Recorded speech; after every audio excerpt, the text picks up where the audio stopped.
Go Figure TV. Revolutionary salute.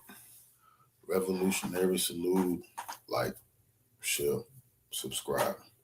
Welcome to the House of Revolution. You know I'm your humble host, the Yao Mean of Revolution. Epstein files. Way worse than we ever thought. Nothing will ever be the same. Before we get into that, be sure to wipe your feet. That means hit the like button. You in the House of Revolution. Like, share, subscribe, support the platform. Y'all know we're going to hear a bunch of disgusting stuff. Bunch of stuff that going to change your outlook on a lot.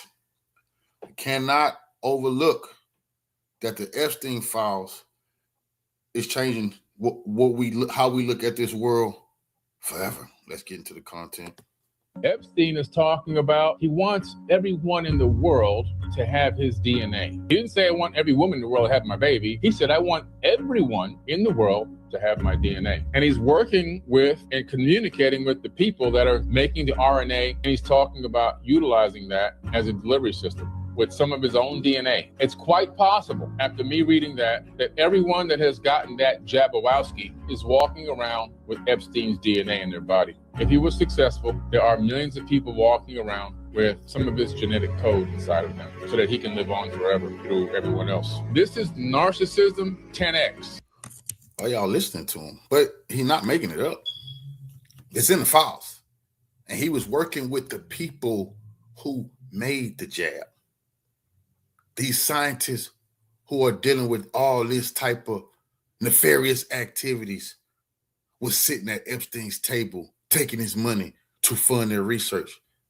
And Epstein said he wanted everybody in the world he wanted to be tied to everybody in the goddamn world. We already knew they was trying to change people's genetic codes and things of that nature.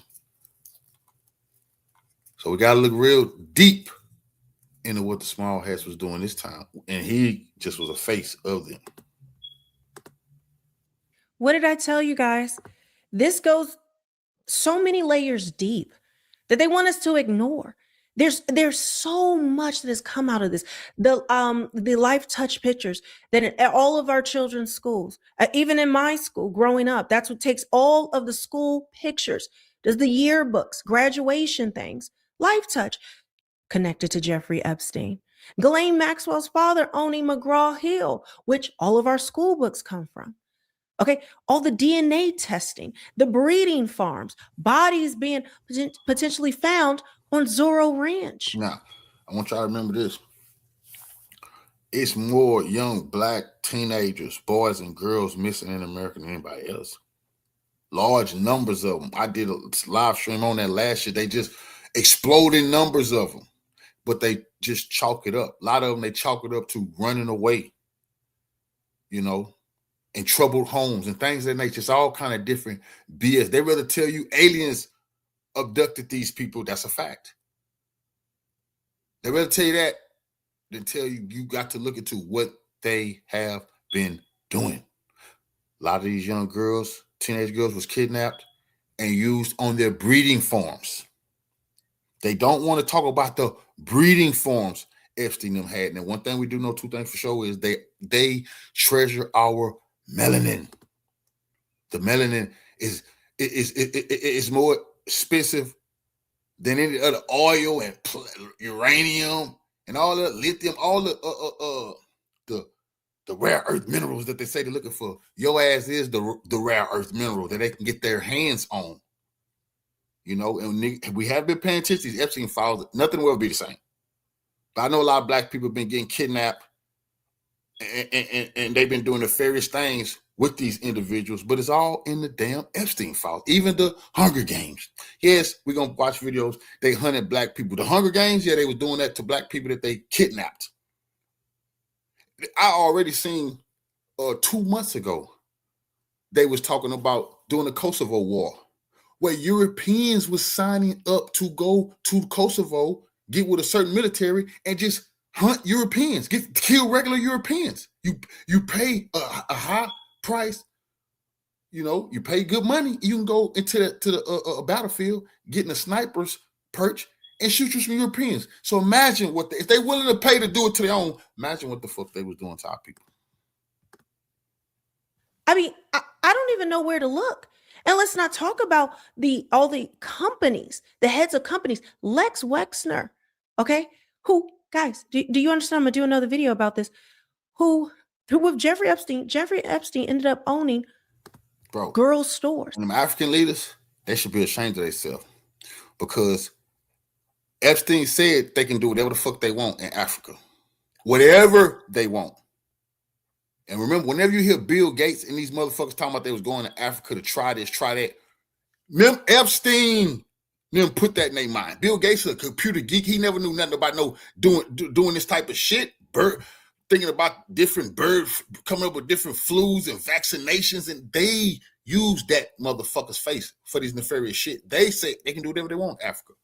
Bro, I know them leaders in Africa, they really have no fucking idea what the hell been going on over there and how many people are missing. Remember, everything is a war zone. Remember, you can do a lot of organ harvesting. That's not the only thing that they're doing. But they keep the conflicts going so they can kidnap all those goddamn babies, all those kids. They're doing the same thing in Gaza. But the black melanin is worth way more. Of course. The limited to Justice. Then there's Victoria's Secrets, Pink. Then we get into the politicians, the money that's changed hands, the different royalties. The monarchy right now is in turmoil. People want to. You remember Bill Clinton took him to Haiti? We didn't know he was taking Epstein. Yes, but we did see the other day that the white lady, when she got caught trying to take dozens of kids across the border, kidnapped those kids. They had families, but that was all the Bill Clinton's people, Clinton Global Initiative. You see? Yes, they doing that in Haiti. Now you go back to look at all these Hollywood kids. They wanted these kids. They wasn't just sexually assaulting these goddamn kids. They buy a kid, put it in your face, and then they done some other nefarious, sadistic stuff with the other little kids. You buy some kids, put it in people's face, then you go buy some offline. And Hollywood has been exposed. Even Jay-Z's been exposed in these emails. Because he made it cool to get deeper and deeper into their snares. He brought more young black brothers into the snare of these motherfucking people. Him and P. Diddy, that's just a fact. A lot of people sold their soul. Everybody laughed. That's not funny. That is absolutely not funny.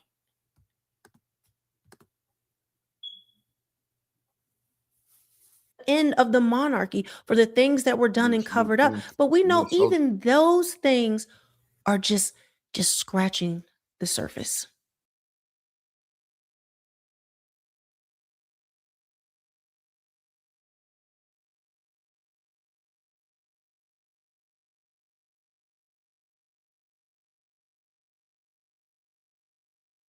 We just found out that Dr. Mark Landon, the head of the OBGYN department at Ohio State Medical University, has been receiving payments from Jeffrey Epstein for years. And you automatically know what the fuck he was doing for Epstein. He was delivering babies that nobody wanted. He was getting rid of babies, and he's treating STIs. That's what he's doing. He is the gynecologist that was referenced in the other emails in the Epstein files. What gynecologist do you take your victims to? It's that motherfucker. It's that motherfucker. Take his fucking license and throw his ass in the deepest, darkest dungeon under the Red Keep. Okay? And just, you guys, I can't get my head around, as a healthcare worker, hearing that there are other healthcare workers in the world that would participate with such abject evil. Oh, it wasn't just to get rid of babies. We think we're talking about abortion. Is that what? No. They didn't want to abort any of these babies. Do you understand? Women, girls, listen. When we talk about trafficking, we're not just talking about, oh, they took some teenagers and they wanted to, party with and have sex with and do all of that. No, guys. A lot of these young That's the women, light stuff. See, that's the light stuff that they hold over these people here. These people know the real shit that they was doing, the shit that'll make them kill all of these people. Bill Clinton killed himself. All these people killed themselves. If any of that shit is out, because there won't be no coming back. But it's getting leaked. It's in here. You gotta decipher the shit. No, they was doing way more than sexually assaulting young girls. That was light compared to what they was doing. were trafficked to be breeders. That's right, breeder farms, where they were constantly impregnated. Those babies were taken out. And you already know what we've seen, sacrificing to Moloch and Baal. But not only that, I have an expose I want to do when Xi Jinping is caught on a hot mic, where if you don't know in China what they do with their breeders, well, they actually, I won't get into everything, but just know it is easier to harvest an organ from a baby and it be a donor match. That's what we're talking about. But then thinking about wanting his DNA to be in everyone. Why is that? Well, it's not just narcissism. We have talked about Nephilim demonic DNA. The Bible says this. The Bible says this directly, that the Nephilim, who were created by fallen angels, who took women, who had sex with women on earth, and they created demonic babies called Nephilim. These are where we get the giants from.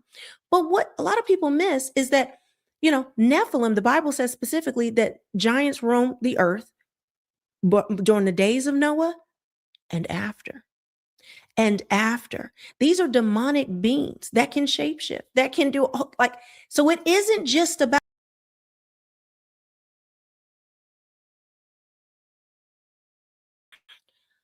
if you were to take the things that are happening right now, the things that are being revealed, and you compare them to the Bible and the things that happen, things are just stories, and it was life lessons growing up, and David slayed Goliath, or Noah in the flood, and that's the surface level. But if you get into the details, why would God say that the Nephilim roamed the earth during the days of Noah and after? That means after the flood, meaning they still exist. These things cannot be killed. They must be destroyed by God in the final judgment. But no, guys, Jeffrey Epstein, he's still living. Was that what the jab was about? Injecting us with demonic DNA? This is what you have to think about. And then also, Jeffrey Epstein's obsession with jerky. It's mentioned hundreds of times, if not thousands, to the point where they said Jeffrey might start eating regular food again, but right now he wants his jerky. There's 6 bags down in the cold storage. He's traveling. They have to FedEx the jerky. Then the jerky is in different people's places. Can you bring that bag of jerky for Epstein? Are we really talking about beef jerky when they're talking about what a baby's insides taste like? This is what we're dealing with. And this is why I will continue to beat the drum that we are in a spiritual battle. And this is why they're just nothing to see here, folks. No one's going to get arrested. No one's going to get indicted. Nothing's going to happen. Low-hanging fruit. When Jeffrey Epstein actually went to prison, which he cut a deal so he wouldn't get federal charges for prostitution of a minor, and even those charges were weakened down, watered down. I think he only did 18 months in jail or prison. Okay. But then the day that he checked into prison, well, he just so happened to win the $85 million Powerball. Of course, that's not a bribery. That wasn't the payoff for him. That was the small hats putting it into our face that they do whatever they want. The day this man went to prison to do his time for the slap on the wrist, he won the Powerball. What? Tens of millions more to his bank account. You see, that's called money laundering. That's called money laundering. You see, these people smart. You see, just being, see, to them, if they went robbed a cartel boss, they found all of his money, it would do them no good if they can't legally put it into their bank accounts. You see, they found all kind of ways to fatten up each other's bank accounts. Well, Jeffrey Epstein won the Powerball the day he went to jail. To take that little bit of a fall. big so that he wouldn't, release more names, or they didn't face consequences. He won the $85 million Powerball the day after he checked into prison. But it's coincidence, guys. Nothing to see here. Move along. Let's talk about whatever junk psyop slop they want to throw at us to stay distracted from the truth. In addition to Peter Attia and Deepak Chopra, there are other physicians who are in the Epstein files, and some of them appear to be gynecologists. This email is from a Bella Klein to a redacted address. Hey Bella, is there a gynecologist that we normally use for the girls? I need to make blank an appointment, to which the reply is S. Yale and Romoff. This is an email from Jeffrey Epstein that says organize for blank to see a gyno.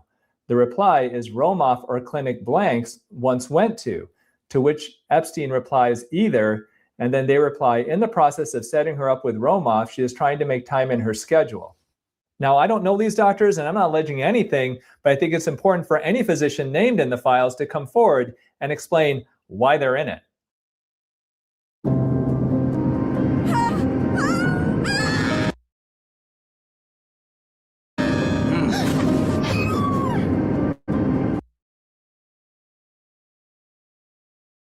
Okay, I was popping around in the forums, as I love to do, and I came across a post where someone is pointing out that one of the sonogram photos in the files is different than some of the other photos and emails related to pregnancy that we have seen thus far. So as you guys know, so far we've seen a lot of things related to pregnancy.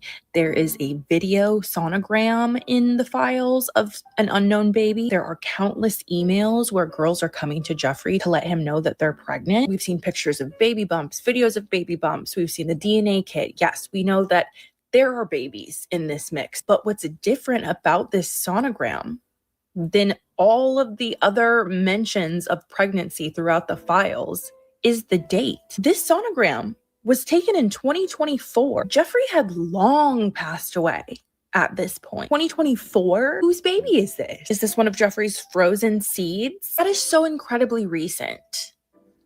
Like, I am so confused by this. But like I said, someone in the forums pointed this out, and I thought it was incredibly interesting, because how would a baby born in 2024 have anything to do with Jeffrey's case? Unless it's like one of his children that, I don't know, the FBI tracked down. I have no idea. Let me know what you guys think in the comment. Now, I want to pause right here real quick because, guys, I want to show you I have some more new designs over at realmelanieking.com. If you want to support the work that I'm doing here, there's a lot of suppression. Of course, my Yahweh collection, Every Breath Speaks His Name, has been going crazy. You guys are loving these for men, women. Epstein's New Mexico estate, where she woke up unable to move in a laboratory surrounded by scientists. She said they weren't doing the thing that everybody associates with Epstein. She said, quote, they were doing something else, something they don't want anyone to know about. They did something to me and I want to know what. That's why I won't stop until I find out. January, when over 5,000 pages of Epstein court docs were released, we learned that Epstein has very deep ties in academia, and that many of the people that were named were Harvard professors and MIT professors. So let's get into some of their work. Before we do, it's important to note that Epstein was documented to having a great interest in cloning, DNA, and transhumanism, the belief that the human brain and body can and should be artificially enhanced using modern science and technology. Okay, first up, we have George Church. He's a famous geneticist, and he is a professor at MIT and Harvard Medicine. He's most famously known for his de-extinction work, like reviving the woolly mammoth. He's also known for pioneering DNA data storage, encoding digital files into biological molecules, and the list goes on. And a lot of his work was funded by, you guessed it, Epstein. Next, we have It's very dangerous because when they're going into these tombs, they're just trying to get the DNA. They just need the DNA to resurrect these individuals. That's just a fact now. That's just a fact now. Like they say, when they went into Iraq to allegedly go to the tomb of Gilgamesh, they wanted to extract the DNA. And what did the Bible say? Because he was part man, part God. Now people just blowing it off not paying attention to it. You have some people on this planet that's paying attention to it, and they're doing some very nefarious shit. A guy named Martin Nowak, and he's a Harvard mathematician, most famously known for his program at Harvard called Evolutionary Dynamics with the acronym PED, which is a little concerning considering his connections with Epstein. But either way, Epstein funded over $7 million to that program. And Nowak gave Epstein an office and a key card and free reign at the PED meetings. When Harvard found out about this, they said that he breached policy, and Nowak got a 2-year suspension from the school, and they ended his program. Last, we have Martin Minsky, who is known as the father of AI, and for good reason. He built the first neural network simulator. He's also authored many books on AI. He was named specifically in the court docs by some of the Epstein victims. A picture of Minsky and Epstein. It's important to note that the two of them organized symposiums on AI at Epstein Island between 2002 and 2011. Look at Church and Minsky, even though there's no record that they ever collaborated, both explored how to redesign and mimic life's building blocks. Church did it through DNA, and Minsky did it through AI. OpenCog, the AI project Minsky co-founded and Epstein funded, aimed for artificial general intelligence, a concept that could theoretically integrate with. That's what the news, nobody's paying attention to. He funded all these people. So he owns really their work. He got dibs too. This is like you funded somebody who make a nuclear weapon, like the Saudis did with Pakistan. You think they don't got access to the nuclear weapon? We funded it. You think he's not gonna have access to this stuff? He's funding these people who need his money so they can get into cloning. You think he's not finna try to clone something or somebody? Do you actually believe that? Or himself? Huh? You think he ain't trying to clone himself? With Church's bioengineering, if you imagine uploading enhanced genomes into digital minds. In other words, they might be able to create the real life Westworld. I think this is just the tip of the iceberg, but I believe there was a lot more going on at the island and in New Mexico than what the mainstream media narrative has always been. So as the Epstein list is released in the next couple of days or months, I think we need to take a closer look at the names on the list and really dig in. Now, this, guys, understand, this came out last year, and most people didn't pay attention. Imagine if they arrested a fucking Epstein clone. Imagine if they arrested an Epstein clone and knew the whole time they had a fucking clone sitting in that goddamn jail cell. And we know, just now think about that whole play. People, he ain't cloning himself. The people who doing the fucking cloning, he funded them. They ain't doing they couldn't do no research without his pockets. They're very grateful to him. What can we do, Mr. Epstein, for you helping us become, get into the history books? Well, you got to clone me.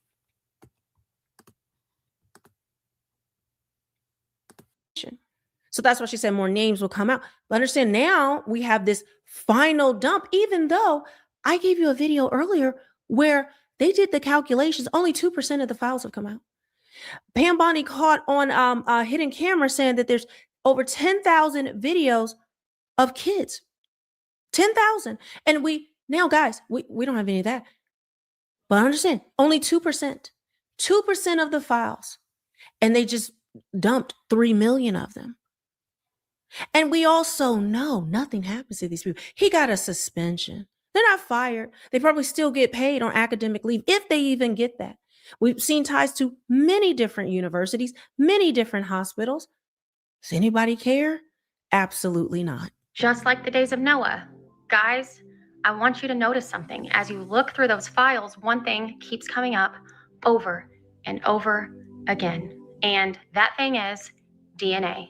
Epstein and others around him were clearly obsessed with genetics, heredity, and biological data. And there is a very specific reason why that would be. Let me explain. Now, before anyone freaks out, I need to be very clear. What I am sharing here are conclusions I am drawing from documented interest, patterns, facts, biblical context, and I am not stating these things to be proven, so no need to take my video down. What we do know for certain is this: Epstein openly talked about genetics, eugenics, and legacy. He was indeed surrounded by scientists working in those fields consistently, and there are reports and allegations showing repeated involvement with DNA testing and genetic sampling. Whether every claim about that is true or not, the obsession itself is absolutely undeniable. So we also know that they had a bank account reportedly named Bill, and that matters more than people realize, because to understand why DNA is such a big deal here, you have to understand who Baal was in the Bible and what Baal worship actually represents. In scripture, Baal is not just an idol. Baal worship is about bloodlines, fertility, and power. And it does center on fertility, sexual ritual, seed and offspring, control over life production, and kingship legitimacy. And you see this repetitively all over the Bible. Baal worship involved sexual practice, reproductive corruption, children being offered or manipulated, and power being passed through lineage. So biblically, Baal worship is not abstract spirituality. It's about conditioning reproduction. And that alone explains a big fixation on DNA with them. Now, let's take this even deeper, because Genesis 6 is critical. Before the flood, scripture tells us that there were sons of God, daughters of men, offspring produced, and the result was corruption of flesh. That's why the flood happened. Genesis 6:12 says all flesh had corrupted this way upon the earth. Notice the language, not just behavior, flesh. Biblically, the flood was not only about violence, it was about corrupted seed. That sets a precedent in scripture. Seed matters. Bloodlines matter. And what we would now call DNA matters. This is where Gilgamesh comes in. The Epic of Gilgamesh describes a king who is 2/3 divine and 1/3 human. We also know he had an obsession with him. A ruler seeking immorality. A man connected to a flood survivor. The bloodline survived. Biblically, that mirrors the Genesis 6 worldview perfectly. Hybrid rulers, divine kingship, elite bloodlines, survival of forbidden knowledge after the flood. So when people ask why elites are obsessed with Gilgamesh or even talk about finding his body, the question becomes, why would that matter so much to them? Because Gilgamesh represents the idea that scripture condemns, that immorality, power, and authority can be preserved through bloodlines instead of God. And that's exactly what they're trying to do. That worldview never went away. It just changed language. And Baal worship always resists the boundary God set between divine and human. Deuteronomy 18 forbids divination, enchantment, familiar spirits, and pagan practices. And why do you think that is? Because those systems attempt to cross boundaries that our God established. Gilgamesh crosses that boundary. People dumb and don't even understand that it's real. And you got to get your spiritual power together or you finished. That's just a fact, man. That's just a fact. All these, man, listen, this is in our face. And like I say, nothing's going back to normal because the people understand and the people is aware of what the small has been doing. Now, these human breeding forms, the melanin is worth more than any other skin, period. It's so much in that. And they get unlock and things that they can do with that. With that DNA, resurrecting people like Nimrod, resurrecting people like Gilgamesh. We're going into Egypt, going into these tombs. These people have been going after DNA because they want to unlock the memory. You can't believe they want to tap into the memory of these individuals. These people is on a hunt for more wisdom and more power. Everything it haven't been found. We playing games because our leaders are puppets. As black people, we sitting here, you look on TV, we don't have none of our leaders even in a fight. Spiritual warfare going on. They playing fucking games. These people is after demonic power that will subjugate us all. And they playing fucking games, bro. That's why I had to come put this on here today, because this is what's important. A human ruler seeking divine status. That's what they're doing. DNA obsession is the modern version of that same rebellion. We will decide who is superior. We will extend life. We will preserve chosen seed. I mean, guys, it's written plainly. That is not just modern science. But they're going to get the DNA and try to mix it with their DNA and mix it and breed their offspring and rule for thousands of years. See, we've been these people, and you got to understand your enemy. These people been playing the long game, especially the Rothschild. Those small heads, they right now they're thinking 200 years from now, and it's been proven that they have set things up for the future. The ones in power, they're not even thinking about the now. They're thinking about the future, and that's been our problem. See, they put us under so much pressure. We got to think about today just to survive, and we lose tomorrow. Literally, Tower of Babel logic. Genesis 11 says nothing they propose to do will be impossible for them. God scattered humanity to stop unified rebellion through knowledge. The Bible is also very clear about immorality and what that does. True immorality comes from God alone. Resurrection, new bodies, eternal life as a gift. Counterfeit immorality comes through bloodlines, legacy, name preservation, and seed manipulation. And that's what's happening. Psalm 49:11 says their inward thought is that their house shall continue forever. They call their lands after their own names. That is Gilgamesh. That is Baal ideology. That is elite lineage thinking. And biblically, seed determines inheritance, promise, and covenant. That is why Satan attacks seed. DNA is just simply modern language for seed. So when you see obsession with genetics in this way, heredity and bloodlines, biblically, it aligns with corrupting the promised seed, preserving elite seed, and mimicking God's creative authority. Just like the days of Noah. We have been ringing the bell, guys. Maybe they wouldn't listen then, but I think people are starting to listen now. I love you guys. God bless. I've had these implants for about 3 years now. I got these done in 24. Whew. I just got chills from that. She just laid it out so perfectly, biblically. This is what's happening. This is what's happening, guys. We live in a spiritual world. We wrestle not against flesh and blood.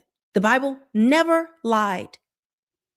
And now the veil has lifted, and we can see these concepts and these verses that were kind of far removed from us. Well, now they are real life. The veil been lifted. Real life. And you think about the jab and Epstein's DNA potentially in there, because I do think he is part Nephilim. I think that's a fact. They make it's no longer a question. You got to get their permission to be extremely wealthy. There are no billionaires that they have not created. That's just a fact, and the files prove it. I got some stuff on Jiggle what he did, and the whole thing with Puffy now. That's all a play they ran on us. That's why Puffy's so good in the Fed right now, not dead. It's a ritual play they running on us. He loving it. So you think the dirt they threw out, the humiliation ritual, it means nothing to him. They love that type of. But just like Epstein, remember, there were no more people involved with Epstein until the files come out. You can't wait. Somebody need to get the Puffy emails. Somebody need to get the P. Diddy emails. They're going to read just like these motherfuckers reading. And everybody you thought was in it and doing what the fuck you know they were doing with that disgusting goddamn punk who learned from his master is going to be a fact. And they're not going to be able to get away with it. They're already dragging Jay-Z back, letting the world know this nigga, his handler was Harvey Weinstein. That's his handler. And his job was to do just what we thought his job was. Keep them niggas praising us, worshiping us, staying in line. This is a fact, man. That he did his job. That's why he got to be a billionaire. Motherfuckers never could understand what he even did. They told us, oh, he just makes some financial moves, man. He's just a financial wizard. Man, all lies.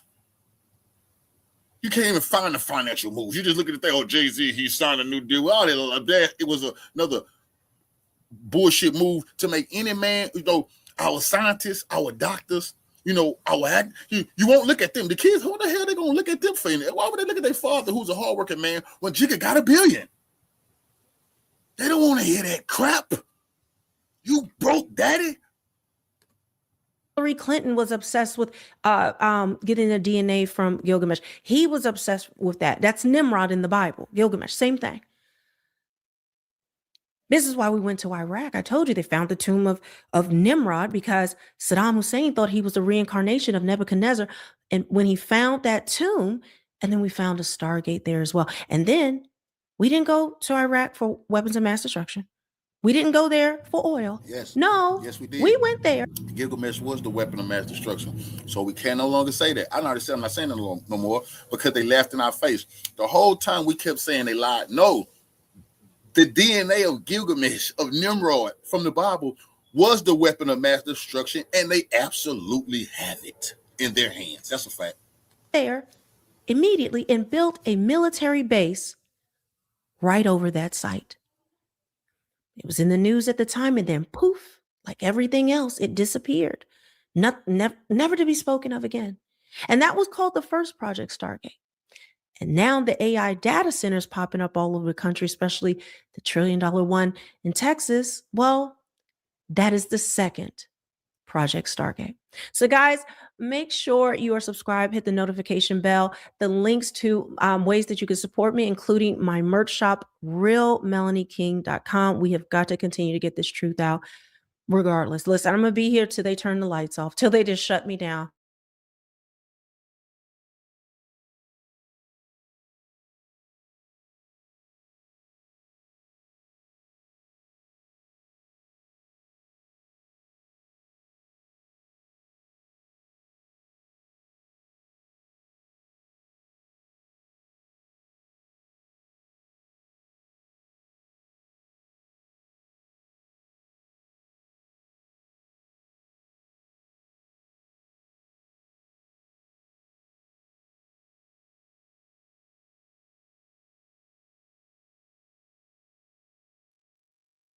We are the hidden Hebrew, hidden on the race, written in the lineage, coming to our face, lost in their legends, found in our veins, hidden Hebrews, hidden out the race. We are the hidden Hebrew, calling out our name, buried in the backbone, rising from the chain, marked by the promise, carried through the flames, hidden Hebrews, hidden out the race.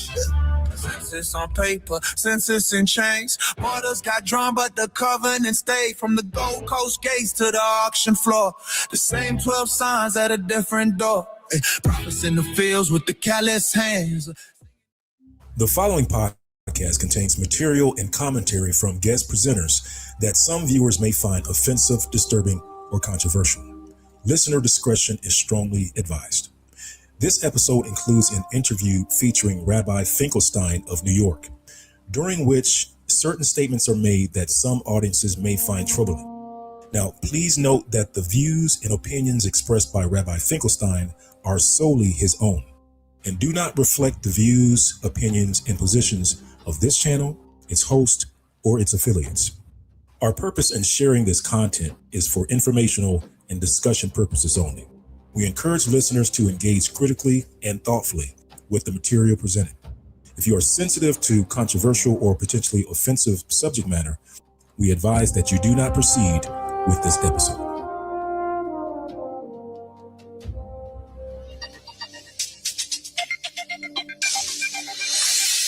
All right, Chef, can you tell us the 3 secret ingredients that might be found in this amazing sausage that you made for us today? The 3 secret ingredients that might be found in this sausage are fish liver, human flesh, or shark. Are those really the 3 ingredients? Yeah, fish liver, human flesh, or shark. You guys, is this? Is that problem? Is that? And that's just there's a stigma surrounding this. We're good. Bingo cleared it. We're good. We're good. We're good. Let's go on, Brian, please. All right. Thank you, Kev. Thank you very much. All right, Joe. Fish liver, shark, or human flesh? God help you, it better be shark. All right, 2, what do you think it's going to be? Shark too. Shark? The liver is like too obvious, and I don't think it's human flesh, so I think it's shark. Chef Keith, can you tell us what is the secret ingredient in this dish? Yes, I'm afraid you're both wrong. It is human flesh. No. Whoa. Not okay. That's No, not all right. you know, It's a wonderful renewable protein. Well, hey, yeah, all right, No, are you that's sure? disgusting. No, That's you know, I didn't know it was going to go No, like this no, either. that's really disgusting. Who he said wanted to eat a child. Yes, eat her, as in cannibalism. And that was just one of the shocking details we heard at that press conference this morning. A knock on the door. Met by guys in green. 45 people arrested for being child predators, prostitutes, johns, human traffickers, and this. A gentleman wanted a person brought to him that he could eat, physically cannibalize. That was Justin Bensing, who also, according to this warrant, planned to kidnap a child and make her drink her own pee to get him off. You want to talk about the depravity of humanity? Look at these people. People like Assam Batros. He took an erectile dysfunction pill before he got there. Now, on to a bizarre incident where 12 suspects detained at Kapenguria police station in West Pokot County have confessed to abducting, killing, and eating children over the last years. This shocking confession has plunged West Pokot County into outrage as residents demand justice, with police urging caution to complete investigations. Catherine Omwando has more. Ningeonelea kama kuna mtu alipoteza mtoto yake mdogo wa hii shule akuja hapa akuja aone ajionee kuna uniform imepatikana. One after the other, residents of Kapenguria count school uniforms found at the scene. Irish residents did not have time to adhere to crime scene procedures. According to police sources, the 12 suspects are of Ugandan origin. One suspect is reportedly still at large, having fled across the border to Uganda. Last week, thousands of residents descended on the home of one of the suspects after the decomposing body of a 7-year-old boy, Brighton Kibet, was found dumped in a maize plantation nearby.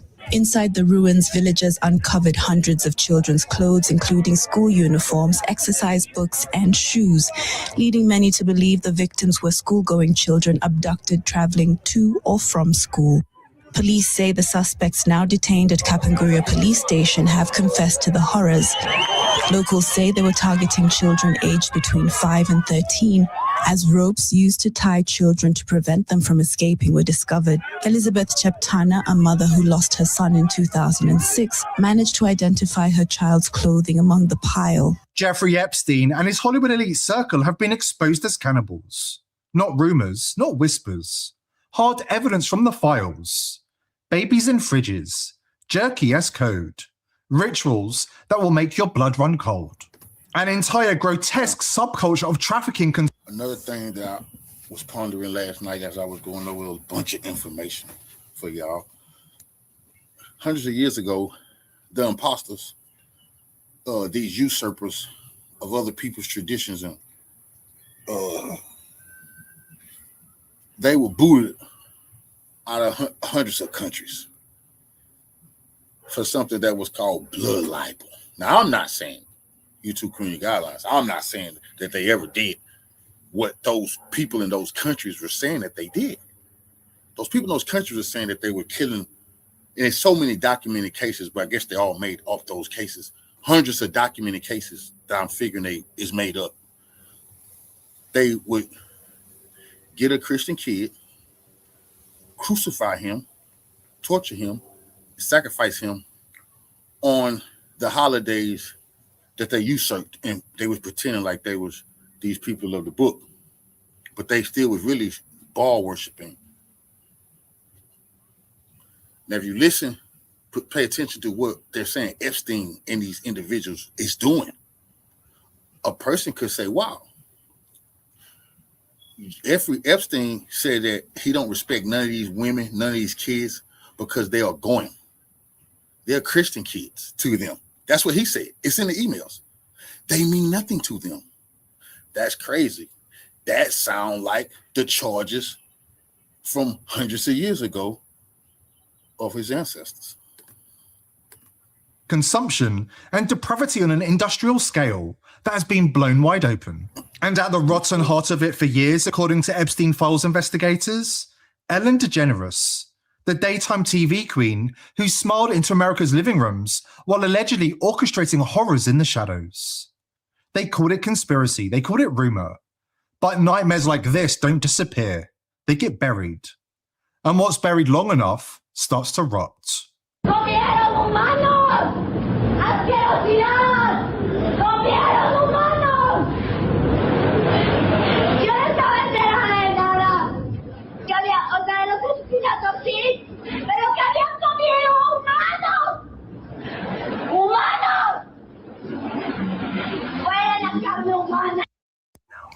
You know, I'm just sitting here and I'm thinking about these Epstein files, and the thing that bothers me is that if this is a file, because I've been in, clerical all my life, that means someone typed this up. That means someone made a folder for this on the RAM drive. That means someone named this and they saved it, which means everyone was aware what was going on all of this time. And this is documented, which means no one done anything about it. And then y'all took forever to release the files, which means y'all didn't care that these people were just out here free, just doing whatever they want. And what this shows me is that these people must have power. I'd like to welcome you to John 844. I'm James Wickstrom, a teacher of Yahweh, coming to you live on the Turner Radio Network for the next hour from 9 to 10 p.m. Eastern Standard Time, filling in for Pastor Bob, who covered for me last week. We're going to have a very, very interesting program tonight. I'm sure you're going to find it that way. I have a guest by the name of Rabbi Aby Finkelstein. He's off the East Coast of the United States, who's going to be joining me tonight, and we're going to be talking about authenticity of things in the world. Rabbi Aby Finkelstein, as I said, a rabbi off the East Coast of the United States. Are you there with me tonight? Shalom, I am here. Say, listen, I'm filling in here for Pastor Bob tonight. And I know we've never met, but I do have some very interesting questions for you. I think questions that I want to give you the opportunity to answer to, because there's a lot of rumors and conjecture that's taking place across this country relating to the Jewish population, okay? Okay. Now, you see, as being off the synagogue and a teacher of the Jewish race, because you are a race, aren't you? Well, some say we're a race, some say we're a religion. Yeah, well, what do you say? We're a little of each. Well, what are the synagogues teaching the Jews in America today as to the course of where this country is heading? Well, it's like this. You know, America, it served its purpose for us for a while. We made a lot of shekels here. We made a lot of interest off the shekels. But we can get cheaper labor in China. We can get cheaper labor in India. Why should we pay the white race goyim here in America any money when we can make a better deal over there? It's all about shekels. You know, I want to get into that about shekels and interest and everything, and this is very interesting that you bring it up, because I noticed that there's a lot of investment by Jewish financiers into Asia, most parts of Asia. Now, I also know that Jewry is an Asiatic race. Is this correct? Well, we're really all over the world, but yeah, I guess you could say we started in Asia. Yes, that's right. Now, the Hebrews did not start there, and the Israelites didn't start there. You really have no bearing to being the Hebrews or the Israelites. You are not the dispersed nations, plural, of the tribes of Jacob, who are surnamed Israel. Actually, the con game that you have brought on to this country and the world for many years, and it's been a good con, it's been a good con game, is that you're allegedly God's chosen people. We are God's chosen people. It's just that most Jews don't like to admit it, but our God is Lucifer. Your God is gold. Well, that's what we like, is lots of gold, lots of shekels, some American Express cards. You know, we like to spend, we like to have a good time. We let the Goyim do the work, and we have a party. Oh, in other words, free foreign aid, free housing, free food, and you just let... What Epstein said in the emails. Everybody know that they make the money off the finances and they let the Goyim do the hard work. It's in the Epstein files. The other races be your Goyim cattle slaves. Is this correct? That's what they want, so we let them be that. And this is what's coming and planned in this country too, isn't it? The United States. Well, this country here, we're going to brown this country up. We're bringing all the Mexicans and all the Hispanics across the border. They're interbreeding, especially with a lot of the white women, the shiksas as we call them, and they're interbreeding with them. Pretty soon there won't be a white race, it will be all brown. And talking about race, you are a race, Rabbi Finkelstein, but you are a race of Asiatic blood. Is this correct? Well, there's Jews everywhere in the world. We interbreed with all the good-looking women in every country we go into. All the good-looking women, all they care about is we buy them a few diamonds, not that they're worth anything. We mark that industry up real big. If the truth be known, we have so many diamonds that if we ever turn loose the diamonds we have, you can buy them for the same price as a dozen roses. But the women, they like the diamonds. They like the furs. So we give them the diamonds and the furs, and we make an appointment with them, and we have sex with them, and sometimes we marry them. It doesn't matter, because when we want a divorce, we just go to one of our fellow Jew judges and get the divorce. We have a Jew lawyer. She's going to hire a Jew lawyer. Yeah, she's not going to make any shekels, but she can try. Let me ask you this. This is very interesting. This war in Iraq that took place after the alleged towers of 2001, September 11, 2001, this alleged war, it got very interesting. There were really no Jews in them towers. Can you explain that?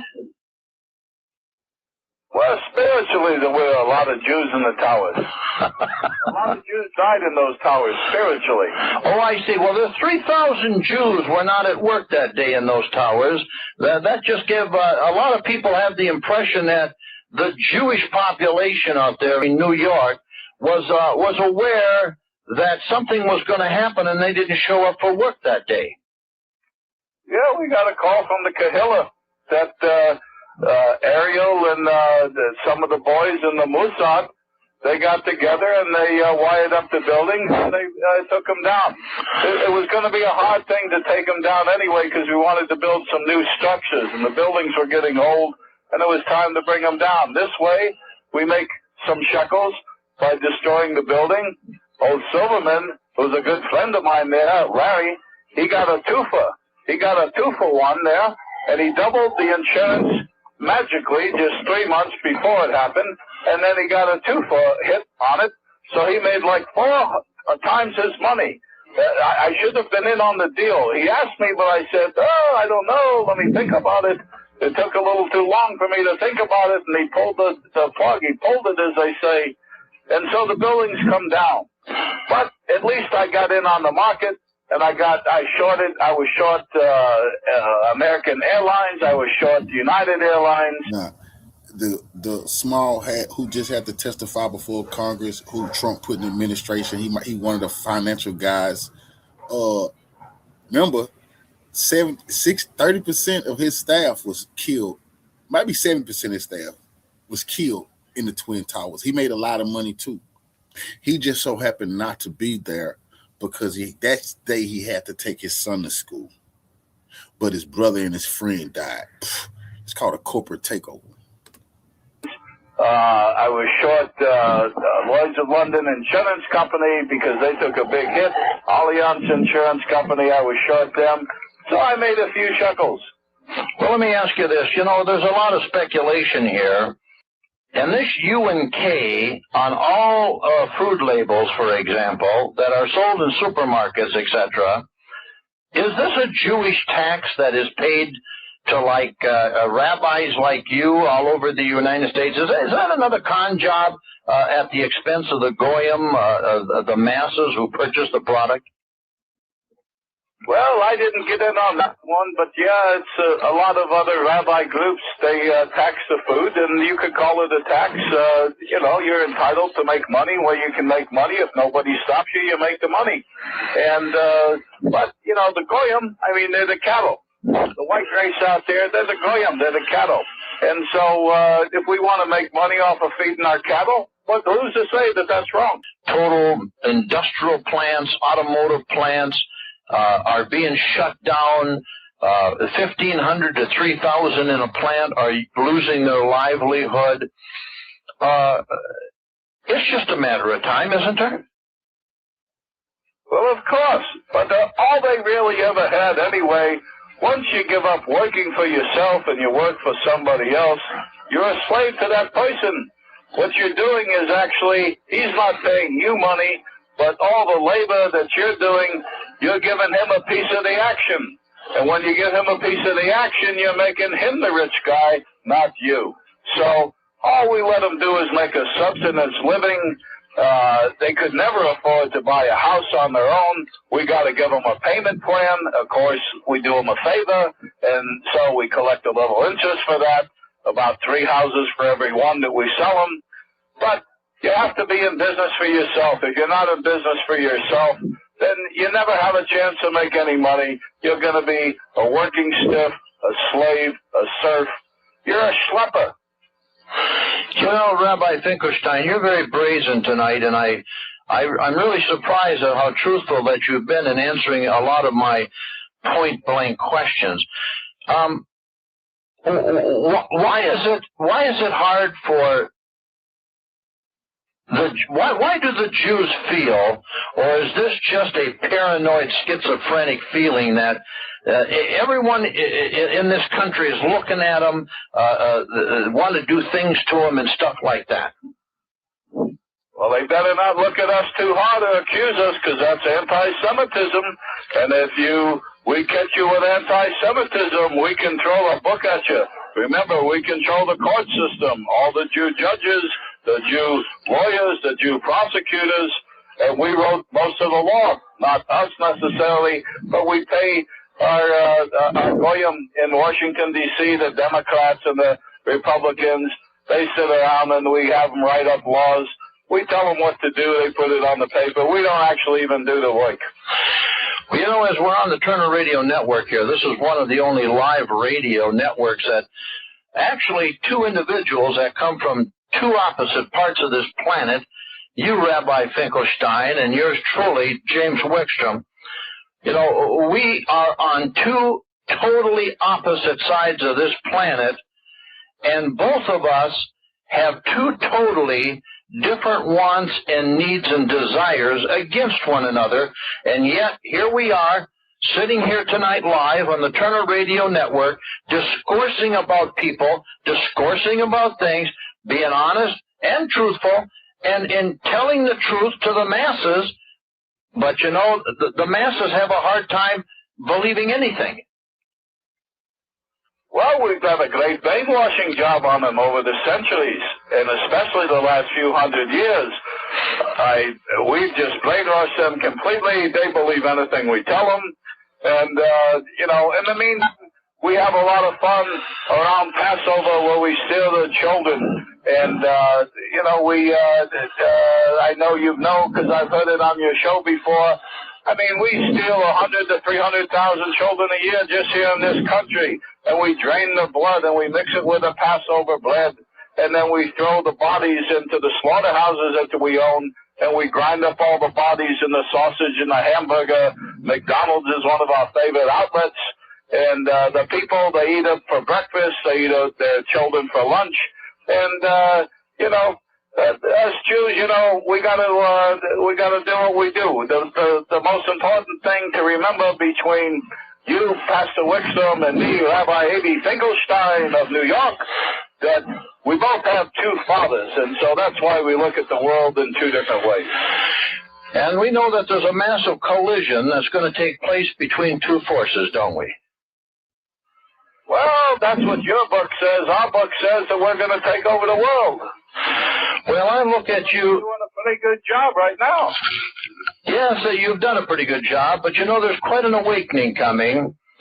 And my father, who's not your father, my father Yahweh, who isn't your father, of course your father is talked about by my father in John 8:44, stating that your father was Satan and that you're the descendant of Cain, who was the first murderer. And you know that's true because you teach it in your synagogue. Oh, that's true, but it's not for you Goyim to know. But right now it's too late. It's over for you white race.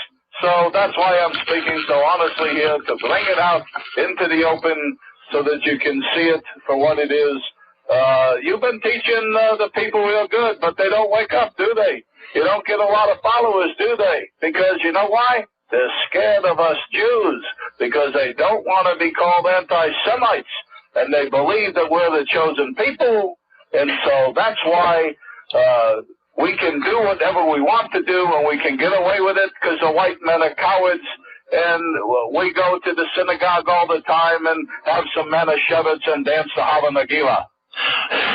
You know, it's interesting. I've told people for years and years, it's not that you Jews are hiding anything. You're coming right out on television, in the newspapers, on the radio, and you're telling the people exactly what you're going to do before you do it, and they're like they're brain dead.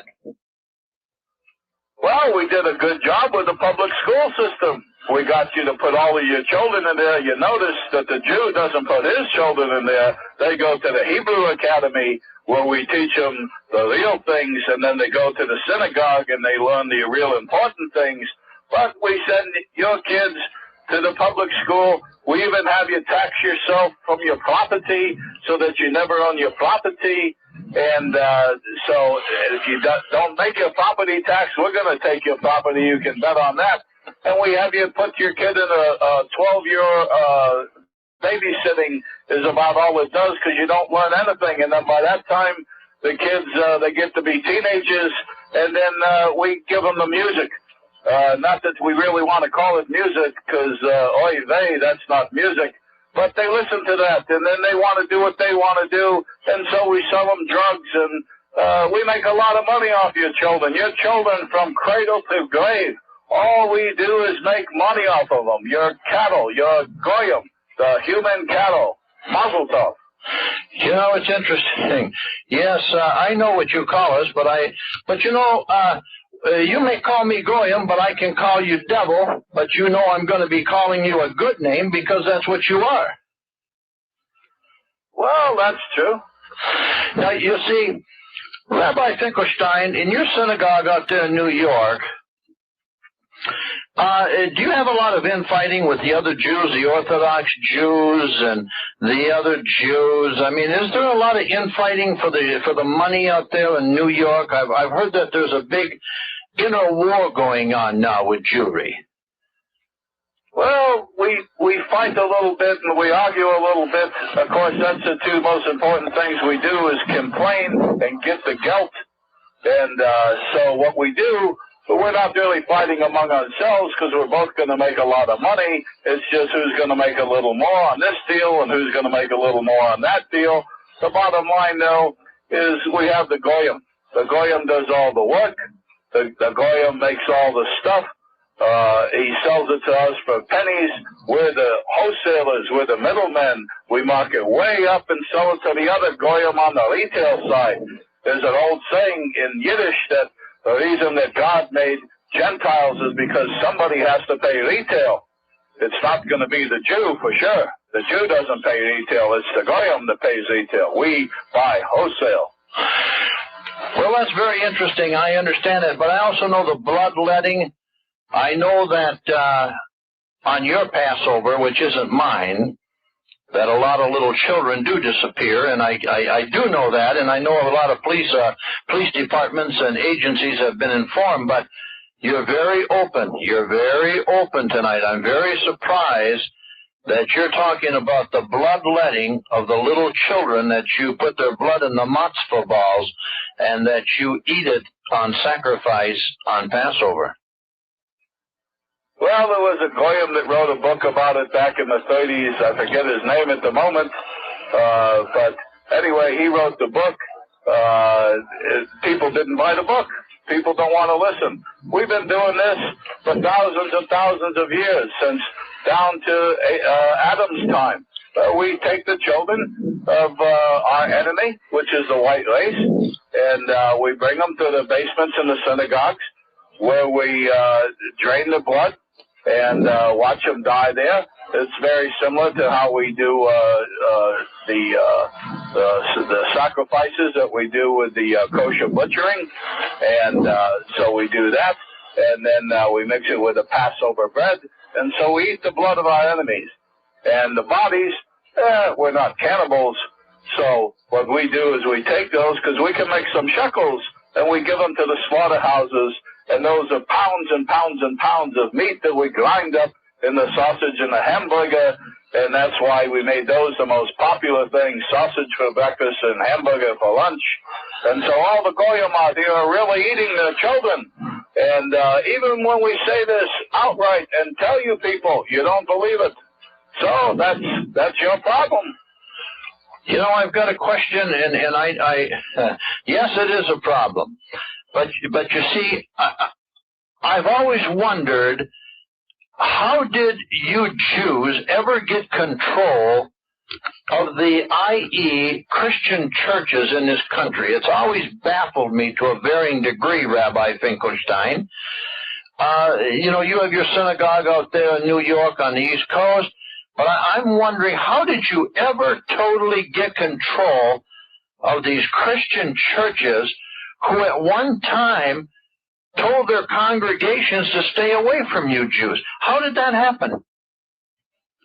Well, you know, our father Lucifer, the number one thing of all the organizations out there on the earth that we would want to infiltrate and take over of you Goyim, obviously would be the churches. So we attacked them first, and we attacked them most.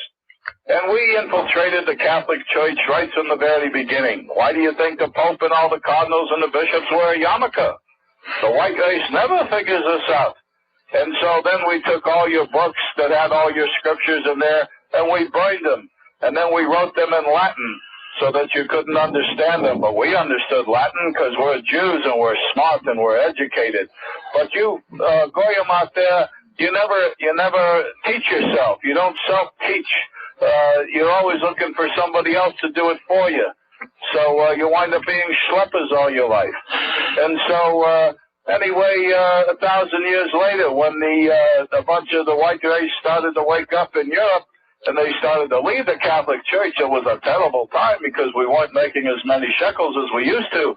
So we had to put a stop to it. So the kings that we had in our hip pocket, just like the politicians in Washington, D.C. today, we paid them off to get you declared heretics so that they would crucify you and kill you. But there was too many of you, and the West was opening up, where the Jews opened up New York and Rio, and everybody started going west to the Americas. And so we had to come up with a plan B. And plan B, we formed the Jesuits. It was a nice boy, Ignatius Loyola, that he started the Jesuits. And so they decided to infiltrate all the Protestant churches out there. And as always, us Jews work our way to the top. And then we take over the money line, the shekel line, the most important line, the lifeline, the gold. And so we took that over. And so slowly but surely we teach the teachings, change them a little bit to where it's all run by the Catholic Church again, the mother church. It's your mother, but the father churches are synagogues in Israel and in the synagogues in New York. You know, this is most interesting. There was a report just recently, a couple months ago here, Rabbi Finkelstein, of Ethiopic Jews in Israelite. These are black Jews. And the Jews in Israelite didn't want them there. And the Ethiopian, the black Jew, said, oh, no, we're Jews. We belong here, too. Oh, how does this all fit in? Well, how are these blacks Jews and the Jews over in Israelite didn't want them? Was they kind of like a disgrace or what? Well, who wants a bunch of Schwarzes in your land? You don't want the Schwarzes in there. There are some rabbis that went down to Ethiopia and they said, oh, we'd like to be Jews too. We laughed, but we said, okay, pay us a few dollars and we'll teach you how to be a Jew. So there was a few rabbis that made some money there in Ethiopia, but every Jew knows that a Schwarzer can never be a Jew, and we don't want them dirtying up the neighborhood over in Israel. We give them neighborhoods here in America. We give them white women to mate with, to destroy both races, and what can I say? Well, that's, in other words, it's like Elizabeth Taylor now. She was a white woman, and yet she said she took on the ways of Jewry. How does this fit in? Well, she married a nice little Jewish boy named Eddie Fisher, and they had a daughter named Carrie Fisher, and so she donates a lot of money to the synagogue. She's a good goyim shiksa, and she thinks she's Jewish. She can think what she wants. Hopefully that she'll give a lot of money to our synagogue when she dies, which should be soon because she doesn't look like she's in too good a health. Rabbi Finkelstein, we're coming down on time here, but I wanted to get into this because, you know, you and I are at war. The war actually is between the white race, the children of Seth, against the children of Cain, of which you are. And we know that it's been written in the Aramaic and in all the ancient texts, you know this as well as I, that only one race is going to survive on the face of this earth, and you know it's the white race. Well, that's what your book says. Our book, the Talmud, says we're going to rule, and we're going to have a world of our own, and we're going to go out into space, and we're going to have a war with your father, and we're going to win this time. Well, that's going to be most interesting, but until then, the masses continue to awaken in many aspects in this country and in white Europe. You know, all of Rothschild's banks control the white nations and have perverted the nations. Well, it amazes me how you penetrated into the federal agencies like the FBI and the National Security Agency, and how you have all these blockers and protectors in that. It's very easy to take over a government when you're a bank, because the government has to borrow money from the bank, and once they borrow money, as it says even in your books, as it says in ours, who borrows is slave to the lender. And so this government here in America is slave to the Federal Reserve System, which is Rothschild's bank, plus a few of us other Jews who make a few shekels off of it. And the politicians that we put in charge, they all take bribes. They're all a bunch of toilets. They like to drink, and they like to take the drugs, and they like to do the Fagala thing with the Fagalas. So that's what they do, and it's very easy to control the government. The hardest thing was penetrating the churches, because there used to be a few good preachers in there, but over time, as us Jews, we're so smart. We're the chosen people. We always infiltrate and take over everything, and everything that there is out there today, we own and we control. What if history did not unfold the way in which we were taught? What if names were erased, records altered, and entire lineages buried on purpose before modern textbooks, before revised narratives? The old books told a different story. They show old maps with the original name of the slave coast. They simply wrote what they saw before they had a reason to hide the truth. When history is stolen, identity is lost. and a people without history can be controlled. Black History Case.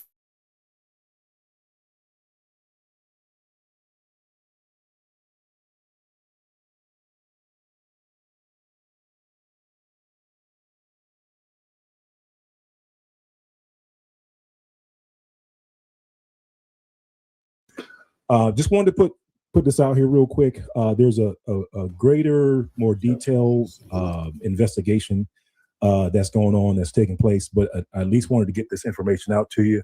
It was brought to me. Shout out to Moray Dwayne with Hebrew Connect TV, .tv, who brought this up to my attention as well. And this is just something that's going, that's making its rounds through social media. Of course, what I tell people is that social media is way ahead of mainstream media. A lot of mainstream media is controlled, bought, paid for by the opposition.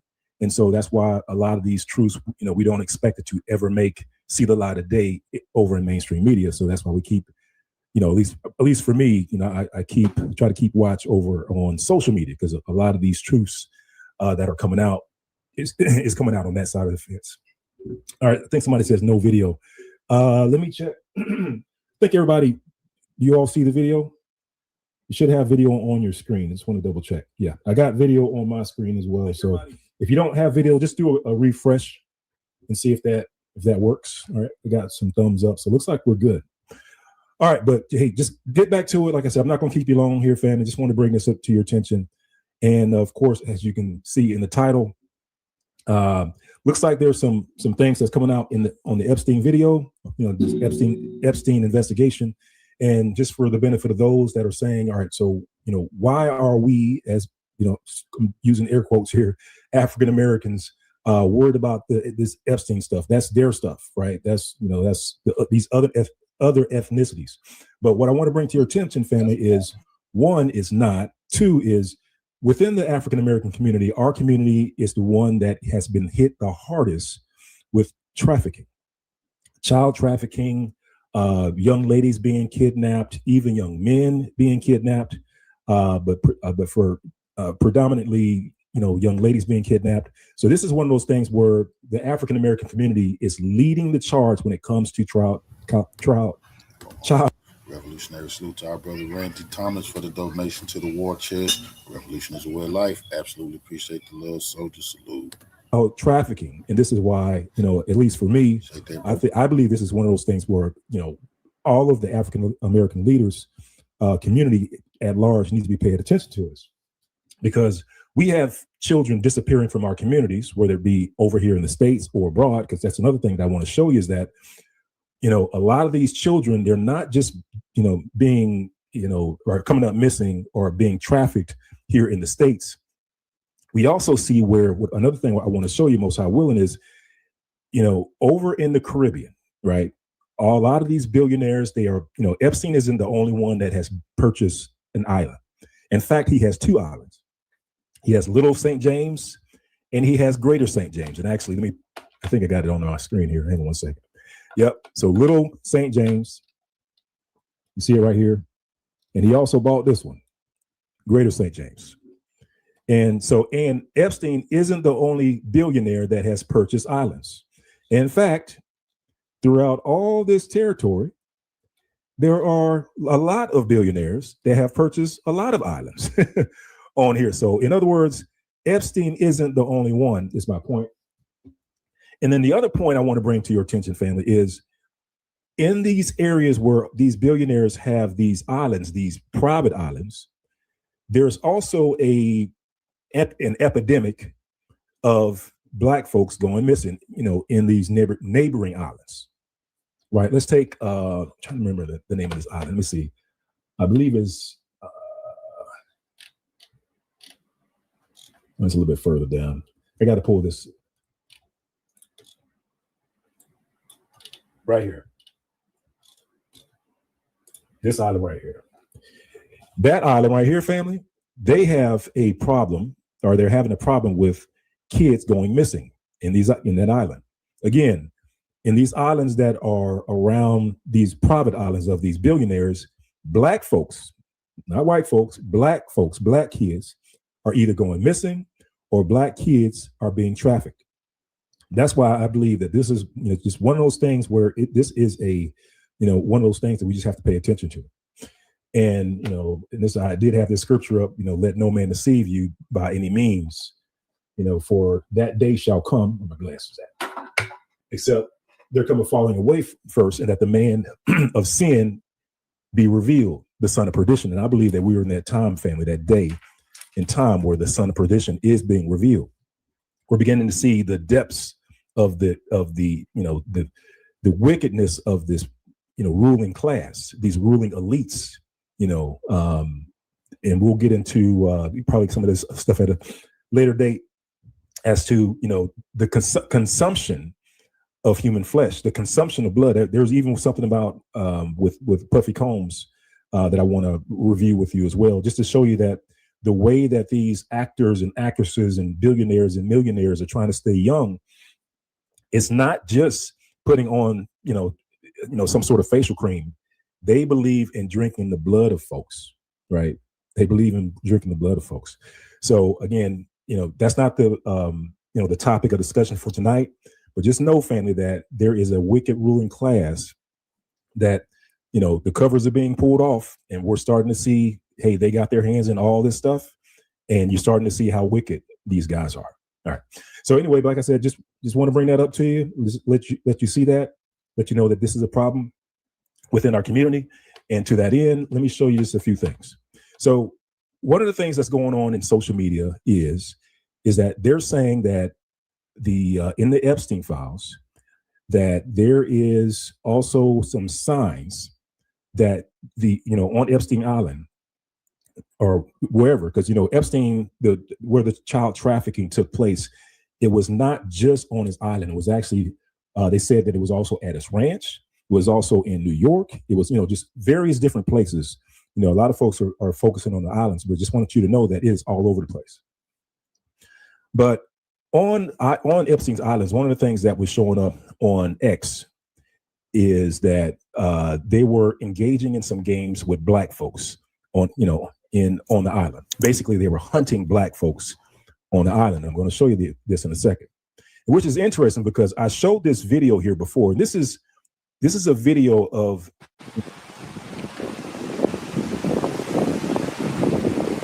this is like a place that has a pool, as you can see, has all these different buildings, some doors that are secured or locked. And this video basically is just going to kind of show you around. I'm going to skip ahead here when it comes back up to the pool. And one of the comments that I pointed out was like, hey, as much as Epstein does not like black folks, and what you'll see in some of these emails that he does not like black folks, right?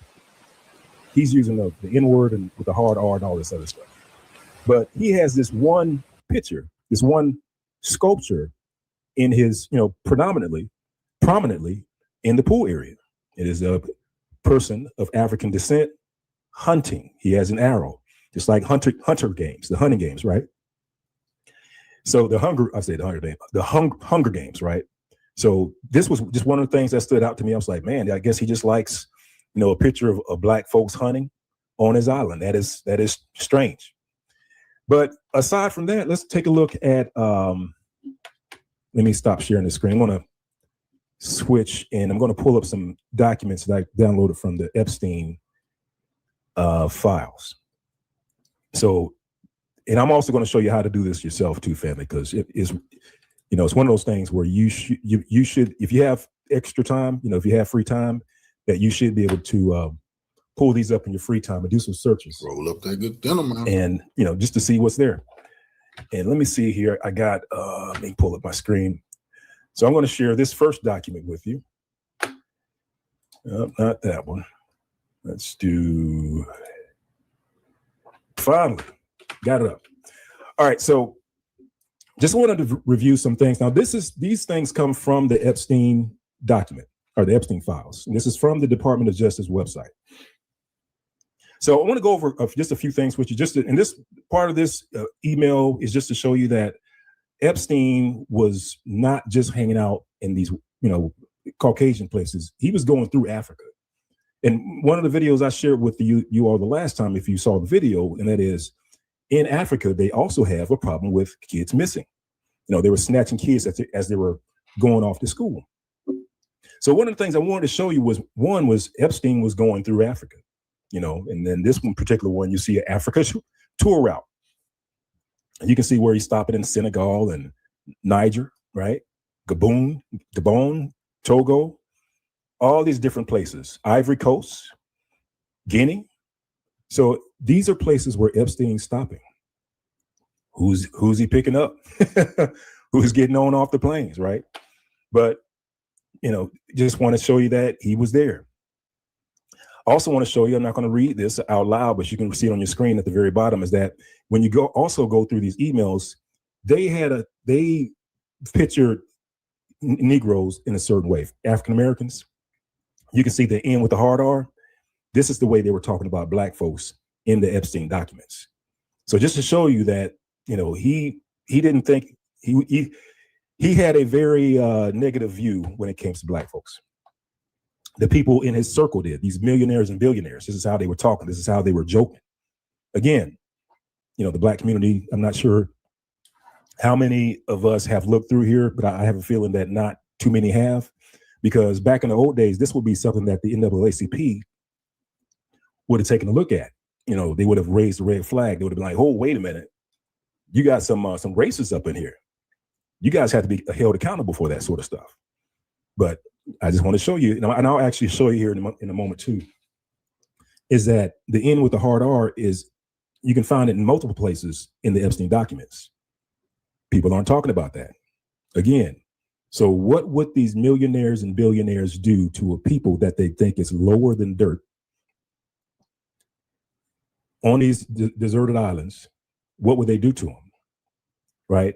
Out of the reach of the authority, right? What would they do to them? Ask yourself that question. And the problem is that what people started to notice, families, when they started to go through these Epstein documents, they started seeing these references to a hunt.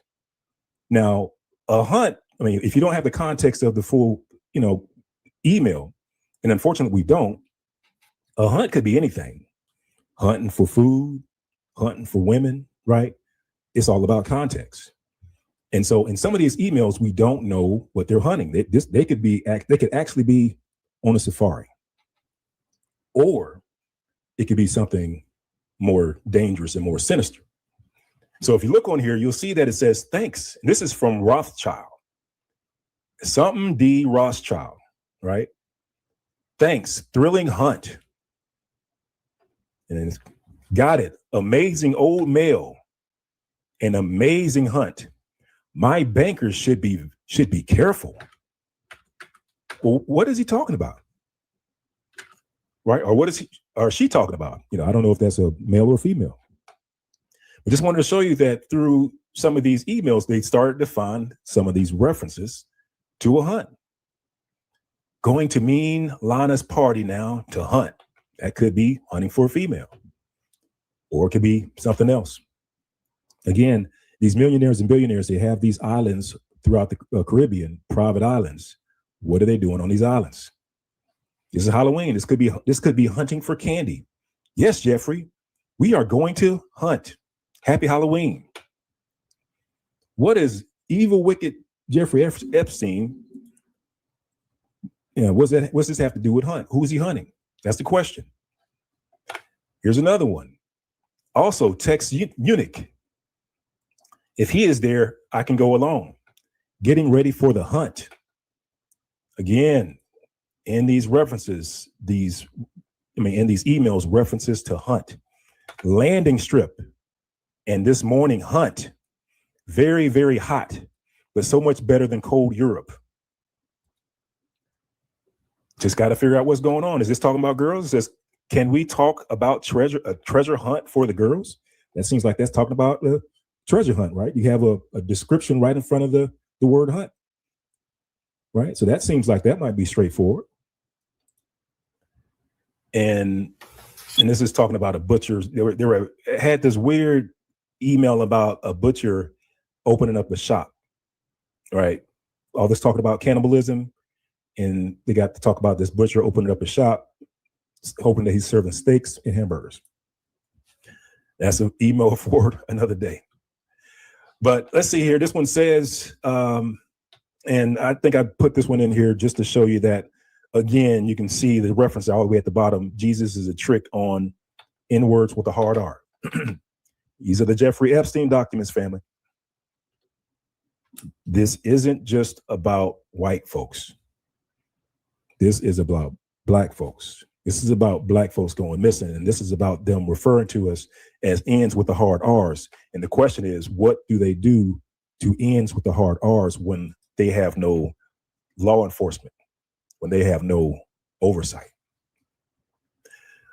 Well, so let's take a look at a couple of things. This also comes from the Epstein document, and I'm going to see if I can read this. Let me back up. I know it might be small on your screen, so I'm just going to read it. Now, again, context is everything. You know, we're being given these bits and pieces of these conversations, and we don't know what's going on. So we have a bunch of emails talking about, hunting. I'm going hunting this, hunting that. We don't really know what it's talking about. Then we got these, these emails talking about predator and prey, like this one right here. I'm not going to start at the top. I'm just going to jump probably halfway towards the bottom. It says the predator, in mathematical terms, needs to capture the free energy of the prey for a cost benefit analysis that enables it to take in more than it expends in capturing it. If I have to burn 300 calories in running each time to catch a 200-calorie prey, eventually I run out of energy in that strategy. I have to find, may randomly, as evolution would suggest, a benefit greater than the cost. If, as predator, I can read the intention, protection, and defense of the prey simply by mental calculation without much calorie expenditure, I have increased my odds of winning. If, by deception, the prey can fool me and have me either expend a greater amount of energy for trying to catch it or mislead me into thinking so. So you got to think. So a prey that would mislead a person to thinking that it's going to try to catch it, that has to be a pretty wise prey, right? A prey that can actually, think, right? These aren't animalistic preys that we're talking about. We're talking about a prey that has a high level of thought. It's one that would mislead him into thinking so. And it says the prey gets to live another day. The battle to survive then should rely on well-experienced methods of attack and deception, as Darwin exercised. So basically, fam, I'm just saying that there's really odd language in these documents that are hinting at hunts and hinting at games of hunting with prey and hunters, prey and predators. And now I'm going to switch screens just for a moment. We'll probably come back here because there's another one that I want to read to you. But at this point, I want to show you. Let me stop sharing the screen. We're going to hop over to the Department of Justice. I want you to see this real time. Let's see. All right. So now for this exercise, we are going to go over to the U.S. Department of Justice. This is something that you can do on your own as well. So these are the Epstein files, Epstein Library. It'll ask you, are you 18 years of age or older? You say yes. Verified. Thank you very much. So now you can search the full Epstein dictionary or library. What do you search for? Type in SNIP, snipe as in sniper. Search. You're going to get back some documents. The very first one that comes back should be 580261. Click on that. Again, context is everything. This is what shows up. This is what was making its rounds over on social media. Now, the subject line of this email says, "A snipe hunt is over. Moon crickets in the field, bad. Guess what? They're N-words." So people saw this and they were like, whoa, whoa, whoa, whoa, whoa. Snipe hunt? Right? Sniper hunt? What was that? Moon crickets in the field bag? Guess what? They're N-words. This now, because this one is a direct relationship between N-words with the hard R, derogatory term, lower than dirt, and the word hunt in the same email. So this one, of course, like I said, it set off alarm bells over on X. Some people were going through this and they were like, hey, we need to figure out what this is. Whether it's a game that they were playing, whether it's a, I don't know, you come up with whatever rationale you want to come up with, family. But this needs to be explained. And let me also go back because I just want to show you this as well. You can actually even just type in the N word with the hard R, search.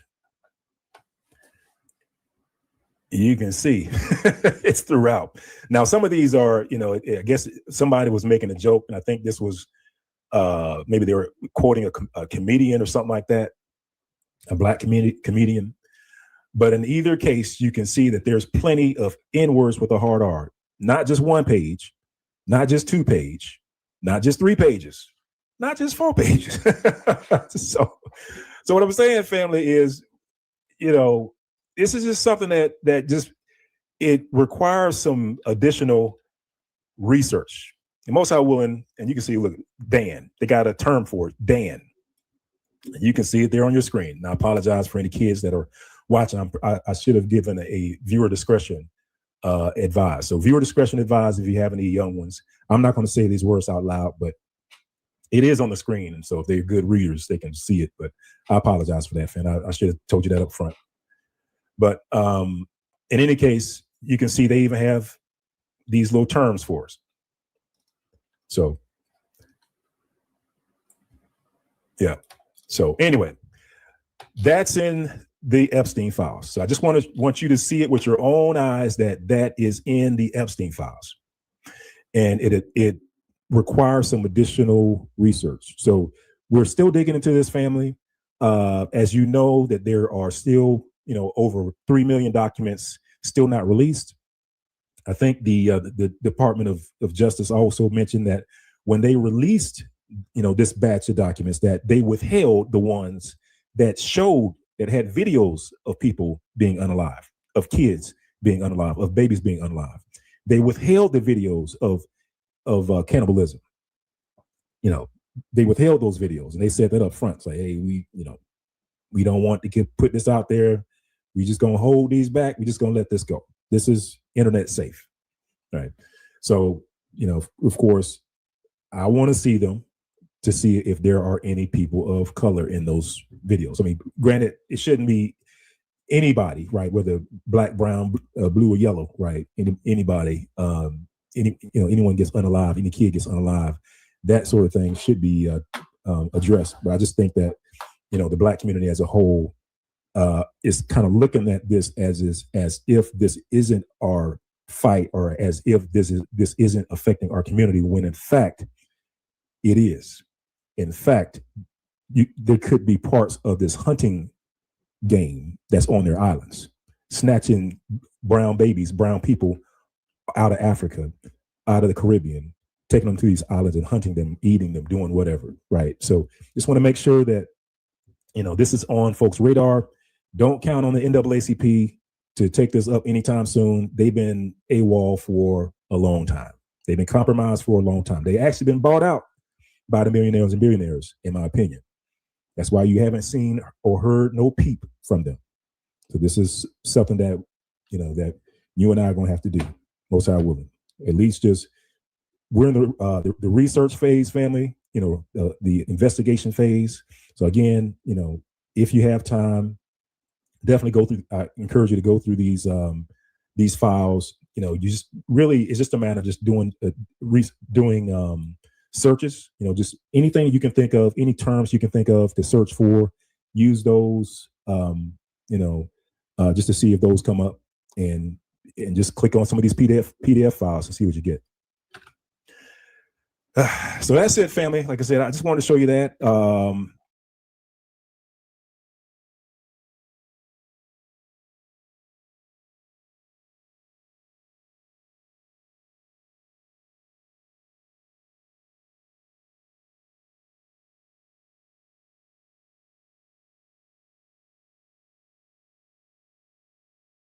mainly from rich Western states, paid the Bosnian Serb forces to shoot Bosniaks in Sarajevo when the city was under siege in the 90s.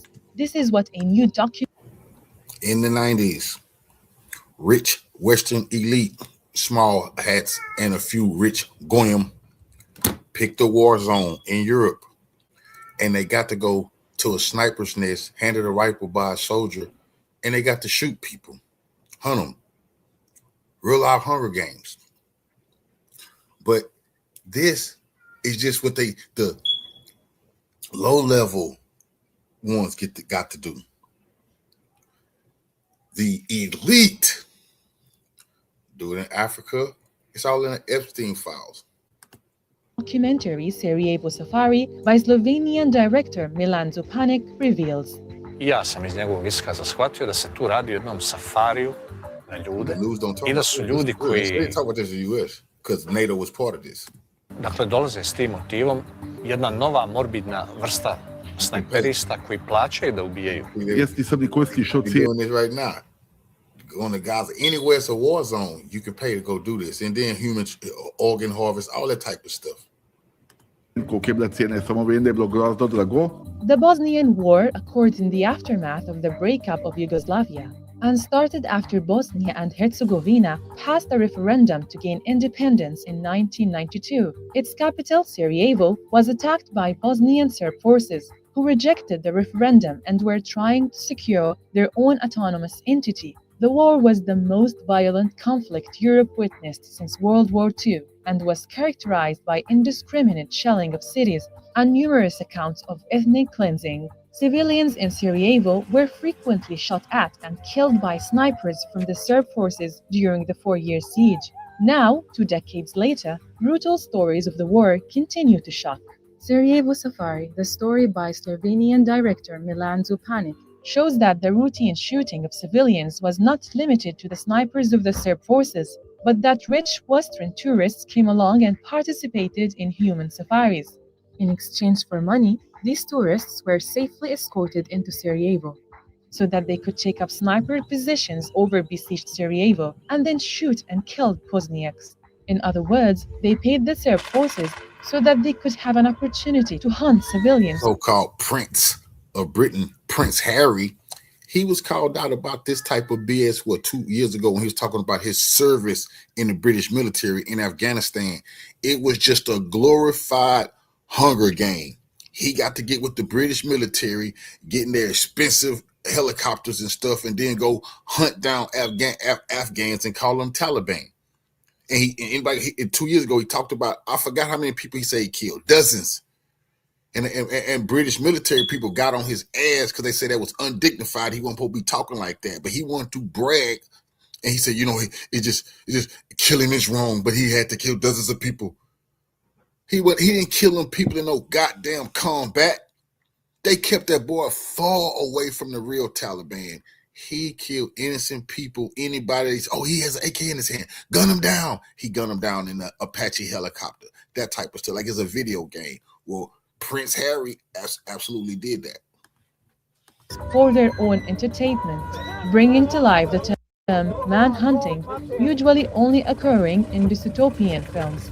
The film is based on the testimonies of the following sources: a Slovenian who worked for an important American agency during the war, and a retired officer of the intelligence service of the Army of Bosnia and Herzegovina, as well as 3 surviving victims. The film indicates that most of those manhunters came from Canada, the US, Russia, and Italy. This phenomenon of manhunting is also documented in the book Vidran and the Firefighters. in which a former US Marine who led a group of international volunteer firefighters on both sides of the front in Sarajevo during the war, describes how these tourists arrived in Sarajevo wearing a combination of civilian and military clothes and looked as if they went to the Black Forest to hunt bears. The same Marine also testified about civilians coming under sniper fire during the trial of former Bosnian Serb commander and war criminal Ratko Mladic. There is also footage of Russian neo-Nazi Eduard Limonov touring the hilltops of Sarajevo, firing several rounds into the besieged capital where civilians were trapped. In the video, he is being escorted by Radovan Karadzic, who has also been... Just imagine that. They pay people, go to the war zone, and just get in the sniper's nest and kill people. Shoot whoever they want to shoot. Now, I got this particular clip because I want you to understand what Epstein and Lady Rothschild was talking about. No, they wasn't there. They do this on their land hunting grounds. And Epstein say they do whatever they want in Africa. You think the joke's been on you. You thought they just were hunting lions. No, they're hunting Africans. That's a fact. Sentenced to life in prison for genocide and war crimes, while further criminal investigation still needs to be undertaken to get an understanding of the scope and scale of manhunting. The film's director has emphasized a few important questions. Ključno pitanje je kakve osobe to rade, šta je njihov psihološki profil, šta je njihov socijalni profil. Ja mislim da bi tom fenomenu ljudi koji gledaju na druge ljude kao na svoju divljač, baš bilo potrebno dati nešto više pažnje, pitati se kakav je njihov moral, šta smo mi obični ljudi u njihovim očima.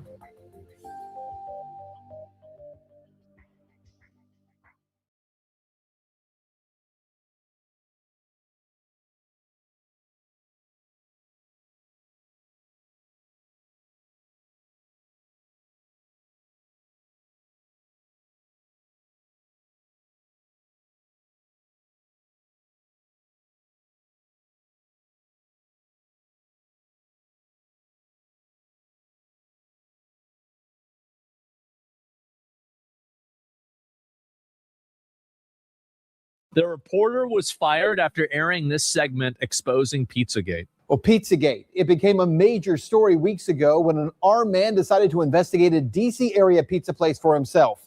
This man right here, he carried a rifle into a pizza parlor and then fired it at the floor. Media is telling you the entire story is a hoax. Or it's so crazy. It's the double meaning. It wasn't just about the pedophilia. That's the lower surface level. Now you understand about the jerky. Now you understand that these people are consumers of human flesh. Now that is not exactly, I think, what he finna talk about, but I'm just saying it was more meaning. See, and the Epstein files proved it.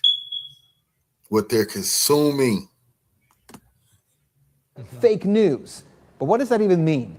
I spent the last month investigating. So what exactly is Pizzagate? And are there any actual facts to support the story? I've got to warn you, what we're going to talk about tonight will be disturbing to some people. Yeah. But this is a reality check you won't see anywhere else. Pizzagate actually comes from the WikiLeaks release of hacked emails from Clinton campaign chairman John Podesta. In all, WikiLeaks dumped around 50,000 email messages, and it was from those emails that the claims that John Podesta may be part of a child sex trafficking ring come from.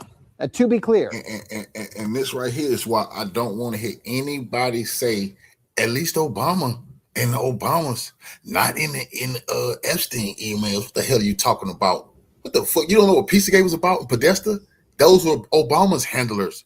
Obama is all in the emails bragging about the pizza parties. Obama all in $80,000 bills on pizza. Ain't no damn pizza boxes nowhere. The hell you talk about Epstein? Epstein. Remember, Epstein is that little piece of thing. Epstein is the director of that. That's just part of his web. So for all the house niggas who talking about Obama has nothing to do with it, he absolutely was in on it, and they had his no good ass too. The Podesta emails proved it. Not one single email in the Podesta emails discusses child sex trafficking or pedophilia. Well, they do if you understand their vocabulary, it does. Like, this is like saying that nothing in this email is explaining anything, but that's because the email is written in Spanish. Yeah, retard. Which, by the way, this guy's not a retard. I'm just saying in general. It's a royal retard, right? Yeah, very obviously, if you read it for, its actual stated purpose, it makes a lot more sense. Let him cook. I get that. That is a fact. But there are dozens of what seem to be strangely worded emails dealing with pizza and handkerchiefs. Self-described online investigators say that those words in the emails about pizza and the talk of handkerchiefs is code language used by pedophiles. So how did a DC pizza parlor get pulled into the story? Well, again, read any mainstream report, and they indicate that Comet Ping Pong Pizza was somehow linked to this fake story and has no relation to anyone involved. But the truth is, that's not true either. What media is ignoring is that the Comet Ping Pong Pizza place is actually referenced in the Podesta emails at least a dozen or so times. That's a lot. And that the owner of that place... That's a lot of times to talk about one pizza place, man. Wow. I don't even talk about McDonald's that much. James Alfantis is a friend of John Podesta. He was actually named, this is kind of strange, by GQ magazine as one of the top 50 most powerful people in Washington. Yes, we're talking about a pizza parlor owner. Wow. Now let's talk facts here. There is no solid evidence that Comet Ping Pong Pizza is being used to run a child sex trafficking ring. But there are some very strange connections between Comet Ping Pong. It sure is interesting, isn't it? Pong Pizza and a second pizza place two doors over, Besta Pizza, and the accusations of pedophilia. Now, this is where things start to get strange when you research this story. Now, to begin, I need to show you a 2007 unclassified FBI document. That document, according to the FBI. And keep in mind, this was in 2016 or 15, somewhere around there. So this was like almost 10 years prior to that. Contains commonly used symbols by pedophiles to express their preference in children. I want you to see these images here. These are the images. Notice this one on the end, the triangle. That image signifies something called boy love. The pizza place next door to Comet Ping Pong Pizza, Besta Pizza, well, this was their logo until only a few weeks ago. Clearly, you can see that the Besta logo actually contains the same image, I'm going to show you again, as that boy lover image.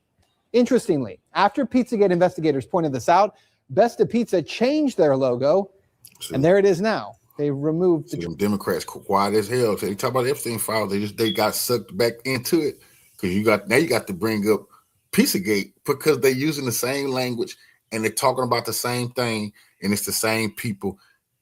And not even like Bill Maher, we played that. Now even he say, "Wow," he had to walk back what he said.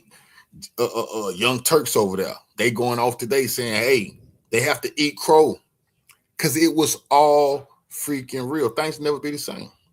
It was all triangle. Real. It's deeper than that. Also, Comet Ping Pong, owned by Alfantis. The thing is that I was wondering when people gonna still talk about child sex trafficking when they're talking about consuming, and I'll be damned. One alternative media after the other one is talking about the consuming of children. Not just you shoot child sex trafficking. That just was the little surface level of what they was putting in our face. Every single one of these is easily explainable, easily understandable, and yeah, you could see something like that happen. Definitely. Yeah.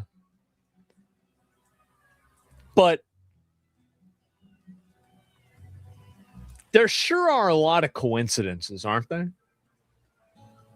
And every coincidence happens to, if it turns out to be true, arrive at the same conclusion. Isn't that weird? Every coincidence leads to the same conclusion. What about, wow. Is the place where a number of performance artists perform regularly.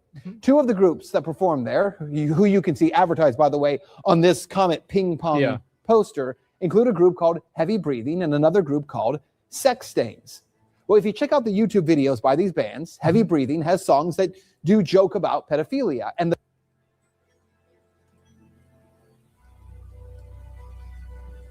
I didn't know this part. Wow. The band Sex Stains has a video that includes, and you see it right there, There's the spinny thing. that same boy lover symbol. It's nearly identical to the one that the FBI does say is a pedophile code symbol for boy love. As I said, there are some strange things there. As for the owner of the pizza place, James Alfantis, well, he was one time in a relationship with David Brock, who ran Media Matters for America. Well, since Pizzagate began to blow up online, he has made his Instagram profile, Jimmy Comet, private. But an archive search of Instagram reveals a number of strange photographs and those are the photographs of like the children with their hands tied down. Words with strange and disturbing images associated with them. Look, to the point where we can't show you those pictures. Yeah. We're not even going to describe them to you because I just did. Some viewers would find it too disturbing to share on TV. Now let's talk about the Podesta brothers, because remember, it was John Podesta's email that was hacked. In those leaked Podesta emails, John Podesta talks about his close relationship with Dennis Hastert, the former Speaker of the House, who was recently sentenced to 15 months in prison for abusing boys years ago. Wow. He was referred to That's weird. by the judge as a serial child molester. According to the Washington Post, visitors to Tony Podesta's home in Falls Church got an eyeful when they walked into a bedroom at the Podesta residence hung with multiple color pictures by Katie Grannon, a photographer known for documentary-style pictures of naked teenagers in their parents' suburban homes.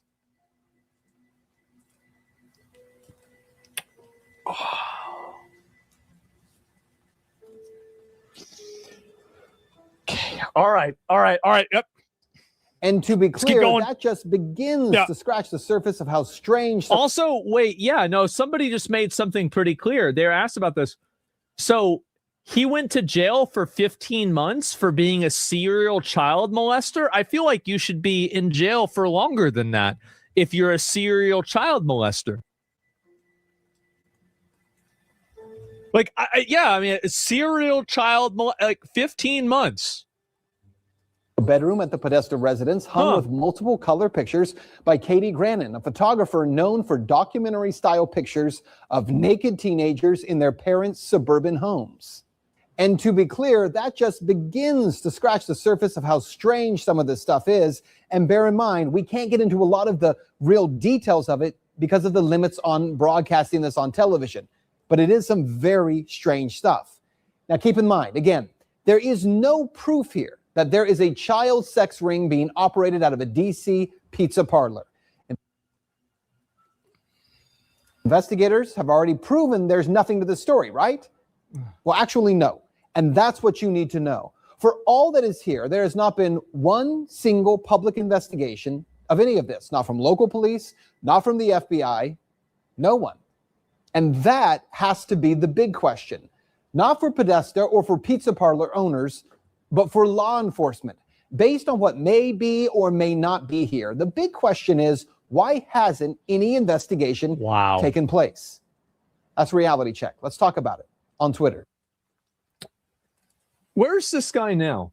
The segment effectively ended on the station in early 2017.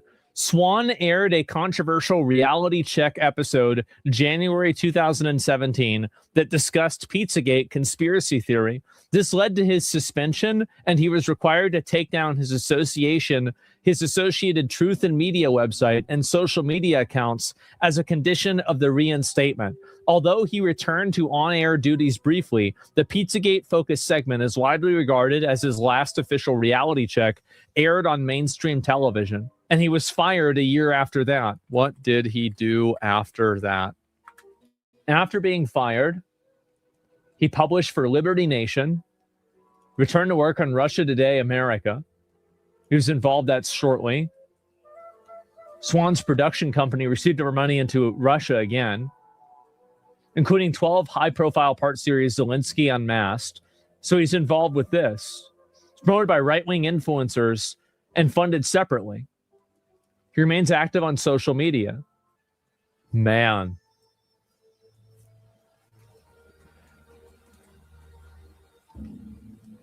Wait. No shot. He did another one. Oh my God. Epstein is... This is literally the same guy 10 years later. He released this, I guess, yesterday. He released it yesterday. He never stopped. Epstein is Pizzagate. Let that sink in for a minute. Jeffrey Epstein is Pizzagate. 10 years ago, Pizzagate was by far the number Epstein is Pizzagate. one trending topic on Twitter. Yep. But the claim of pedophile elites who preyed on children was so insane that Pizzagate was shrugged off as a wild fever dream of a conspiracy theory. I was the first mainstream reporter to dare give the facts surrounding Pizzagate. My corporate career was destroyed over it, so what? My professional reputation was obliterated, that wasn't fun. And I wasn't the only one. Anyone who dared to suggest that this might be true was blacklisted, shadow banned, or thrown off of social media. But then, just days ago, the largest dump of Epstein files revealed what some of us have been telling you for a decade, that Pizzagate is real. Not that there is a pizza parlor at the center of a child trafficking ring, but that child trafficking rings run by some of the most powerful people in the world do exist. Tonight, I want to remind you of what I told you then and compare that 10 to what we years have now ago. Pizzagate. It became a major story weeks ago. I'm going to link when you guys an the armed video. man decided to investigate a DC Here's area the video pizza place right here. for himself.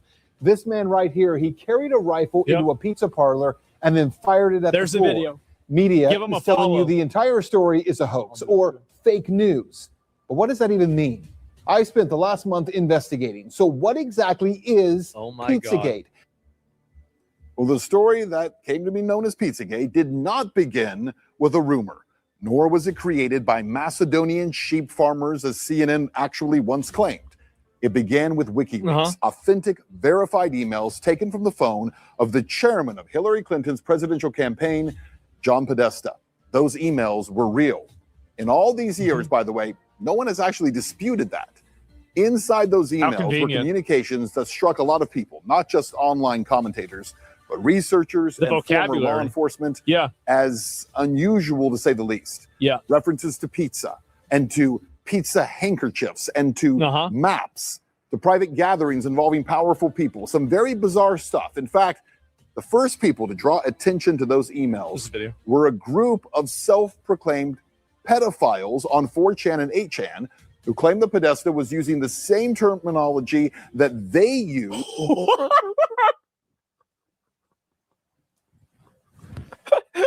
We know he's using it because we use it.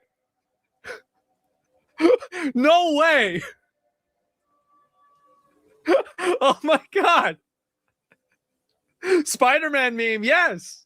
Takes one to know one. What a twist. To speak encoded language. And in researching those emails, I found a 2010 entry into Urban Dictionary. It's still there, by the way. It confirms that cheese pizza is a commonly coded term for child pornography, CP. I want you to see these images here. These are the images. Notice this one on the end, the triangle. That image signifies something called boy love. The pizza place next door to Comet Ping Pong Pizza, Besta Pizza, well, this was their logo until only a few weeks ago. Clearly, you can see that the Besta logo actually contains the same image, I'm going to show you again, as that boy lover image. Interestingly, after Pizzagate investigators pointed this out, Besta Pizza changed their logo, and there it is now. They removed the triangle. Yeah, 10 years ago, I was called a dangerous conspiracy theorist and a madman for claiming that pedophiles and possibly even pedophile elites. Can you imagine, like, bro, can you imagine being this fucking vindicated? Oh my God. 10 years later. Holy shit. Might use coded language, even though it was online pedophiles. No who way. Said that's exactly what they do. Of course. Which brings us back to this new Epstein release, because in it, the word pizza is mentioned 911 times. That's right, 911 times adults are emailing back and forth about slices of pizza and about pizza parties. And the word pizza is often paired with grape soda. in bizarre context within emails addressed to Epstein by individuals whose names have been mostly redacted. So here's one. Quote, "This is better than a Chinese cookie. We saw this Let's go for pizza and grape soda again. No one else can understand." No one else can understand. Mr. Epstein would like to see the menu from the pizza place. Could someone send it, please? Or this one from 2014. "Sit down, because I know you won't believe this. Are you sitting? Jeffrey says he wants to go out to a pizza place with you. He did not mention a particular pizza place, but he knows you are in the know on this." On this, with the winky face, bro. With the winky face at the end of it. What's grape soda? I don't know. I'm not sure. Little winking emoji. All of the emails that I just shared with you were from 2014, right about the same time period of the John Podesta emails that WikiLeaks published rape, right? and started the entire Pizzagate saga. Now let's talk about the Podesta brothers, because remember, it was John Podesta's email that was hacked. In those leaked Podesta emails, John Podesta talks about his close relationship with Dennis Hastert, the former Speaker of the House, who was recently sentenced to 15 months in prison for abusing boys years ago. Yeah, well, speaking of the Podesta brothers, again, there was no direct evidence of them being involved in child sex trafficking from those emails. But as we pointed out at the time, 15 there was months, a lot of bizarre communication, including an email from John Podesta to his brother Tony. The subject line, "Last night was fun," and the first line reads, "Still in torture chamber." That email Why are they talking so much about torture chambers? Isn't that weird? got really no attention 10 years ago. But today, a 2009 email from Jeffrey Epstein is getting a lot of attention as it asks, "Where are you? You okay? I love the torture video." To the fallout. Totally normal thing to say. "Oh, I love the torture video." From the latest release of the Jeffrey Epstein documents, they include communications between the rich and powerful, from the co-owner of an NFL team to billionaires like Elon Musk. CNN teams are carefully sifting through the largest, and what the Justice Department says is the last, batch of Jeffrey Epstein files. Friday's release of millions of There's no way it's the last one. pages related to Jeffrey Epstein provided a closer look at his connection to world elites from Hollywood to Washington, Wall Street to Buckingham Palace and beyond. Yeah, well, all those so-called news anchors and their newsrooms for a decade blacklisted this topic. They did. Yep, nobody wanted to talk about this at all. They conditioned you to live in ignorance. They called it a conspiracy. They called me and so many others dangerous for even looking. I thought it was a conspiracy too. I'll admit it. I did. I thought it was a conspiracy. Now, I'm not as sure. For all that is here, there has not been one single public investigation of any of this, not from local police, not from the FBI, no one. And that has to be the big question, not for Podesta or for pizza parlor owners, but for law enforcement. Based on what may be or may not be here, the big question is, why hasn't any investigation taken place?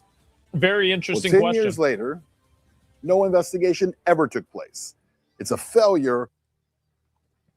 So they never looked into this at all. Wow.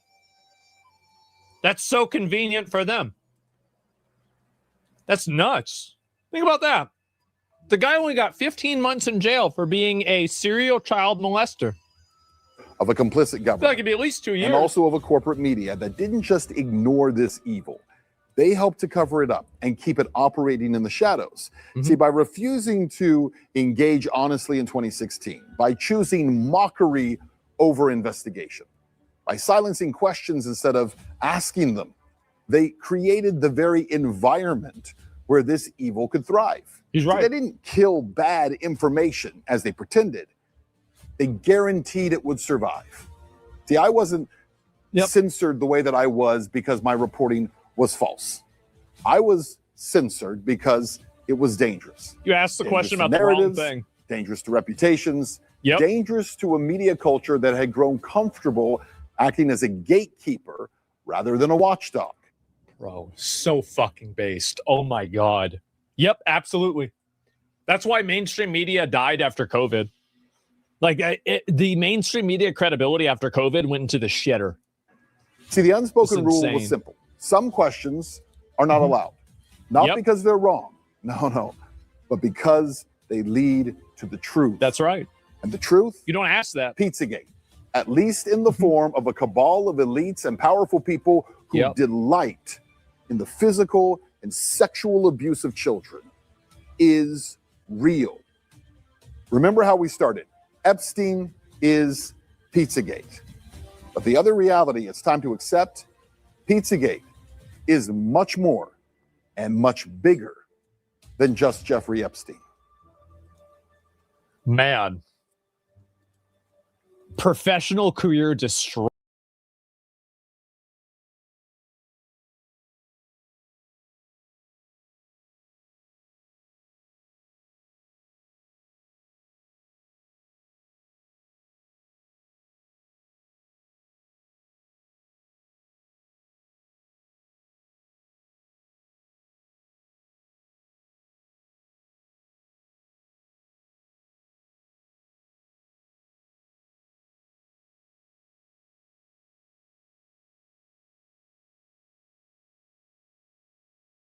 The word Pizzagate, most people instantly think of the 2016 internet frenzy, hacked emails, John Podesta leaks from WikiLeaks, the mainstream media trying to spin it as if it was focused around a DC pizza shop, which ended in violence. But of course, that wasn't true. The pizza shop was cover for the bigger story of elite networks using coded language like pizza and hot dogs to arrange for abuse of underage children. Jeffrey Epstein was real. The trafficking was real. And in the newest tranche of Epstein documents, the word pizza is referenced tons of times. Some perhaps about food, others clearly about having their way with young girls. Code word pizza. One journalist 10 years ago who was fearlessly reporting on Pizzagate was journalist Ben Swan. He was one of only a few mainstream TV people at the time who was willing to ask any questions at all on air about Pizzagate. And he paid a professional price for it, of course. So after losing his career in mainstream media and with the newly released Epstein files, Ben Swan is vindicated. Here was his report from just a few days ago. Watch. Anyone who dared to suggest that this might be true was blacklisted, shadow banned, or thrown off of social media. But then, just days ago, the largest dump of Epstein files revealed what some of us have been telling you for a decade, that Pizzagate is real. Not that there is a pizza parlor at the center of a child trafficking ring, but that child trafficking rings run by some of the most powerful people in the world do exist. Ben Swan is kind enough to join us now on the show. Great to have you here, Ben. Guys, I'm glad to be here. Thank you. Our pleasure. Well, they came after you fast. Yep. What was the moment? Maybe just take us back and just kind of unpack this. And I want to get your meta-analysis of where we are now with the new documents. But What was the moment then where you realized, like, oh, they're not just criticizing this report about the pizza shop. They're trying to destroy me, Ben Swan. Well, I knew that within about 30 minutes of getting into work the day after the report aired. So the report aired at 11 o'clock at night, CBS in Atlanta. And the next day when I came into work, all of a sudden, I'm the first thing that happens, I'm called into general manager's office, sits me down and says, what the hell did you put on television last night? And so we start talking about the report, which, by the way, had been vetted in the newsroom. It had been signed off on by the senior most news people in the building. I didn't go rogue. I mean, everyone had seen this thing. They knew I was working on it for over a month. And so, but then it was all the reaction. It was the reaction from Washington, D.C. We had lawyers calling us. We had lobbyists calling us. We had CBS Network calling and saying, what are you guys doing down there? How could you put this on air? And so there was this frenzy around it. And then immediately they said, listen, here's the deal. You're either going to take all your social media and turn it all off, or you're fired today. Right. And I'm like, well, I mean, I guess you can fire me, but there's no cause for firing me. Didn't violate any rules. I didn't do anything wrong. And actually, the reporting stands up. There was so much we could have talked about in that Pizzagate story that's not covered if you watch the whole thing. I mean, there were so many deep things we could have gotten into. This was just a very surface level because it was airing on broadcast television. And as you guys know, there are certain rules that you have to follow. You can't show a lot of the Instagram stuff. You can't show a lot of pictures. And so we were very careful in what we did. But even what we did share was so shocking and alarming that all of a sudden You know, it was this thing's coming down and all your social media has got to go away. And that's what happened for a year. Now, I'm curious about the way that you might observe the way mainstream media today is covering this. They're not touching Pizzagate, even still. The way they cover even the Bondi hearings yesterday, our local news was like, well, they did say Lex Wessner. They just said it. Let's move on. Not who is he? That's, you know, it's Valentine's Day weekend. Maybe you want to rethink Victoria's Secret. How about all that? Like, it's so ignorant and purposely diversive. And as someone who tried to tell the truth, you must feel very vindicated, but also pissed. If you're like me, I'm pissed. Well, not really pissed or vindicated, to be totally honest with you, because I knew from the day that I did the story that it was true. I really struggled with whether or not to even release the story at all. I had talked with my wife about it at the time, and she and I went back and forth. She did not want me to release it. I wanted to. She was like, they're going to come after us if you do this. And we actually took it to our pastors and said, if you guys could read through this script in advance and pray about us, let us know what you think. And I basically agree. Whatever they say, if they say this is too risky, don't do it, then I won't. They actually came back and said, no, we think that you have to, right? You can't not report on this. And so then, of course, we had a lot of backlash as a result of it. And to watch all that happen, look, I went through a lot, lost my job eventually because of it. Was never able to work in mainstream news again, but all of those things ended up being huge blessings. So I'm not really angry about any of it. I think the disappointment for me is that over the course of those 10 years, how many more children were trafficked? How many more kids' lives were destroyed? How many more families were destroyed because the truth, when it was in front of the public and able to be seen on an internet level, really that technologically for the first time people could really dig into this stuff, was ignored so that this could continue. Not so that people wouldn't go to jail for what they had previously done, but also so that they could continue to act this way with impunity. And it went on for another 10 years. Right. And it's still happening, as people in our chat room are pointing out, and we've said it here on the show, that this is active, right? This is the New York Times. There's no evidence it's not. Yeah. Go ahead. Sorry. No, there's no evidence that it has stopped. The only thing I think is interesting, you know, I know you guys had Liz on your show yesterday, and I was listening to that. And she and I actually did a live stream together last week and agree on this point that if you look through those Epstein emails, if you go back to the Podesta emails of Pizzagate, the terms of pizza and hot dog, the terminology that was used actually disappeared after 2016.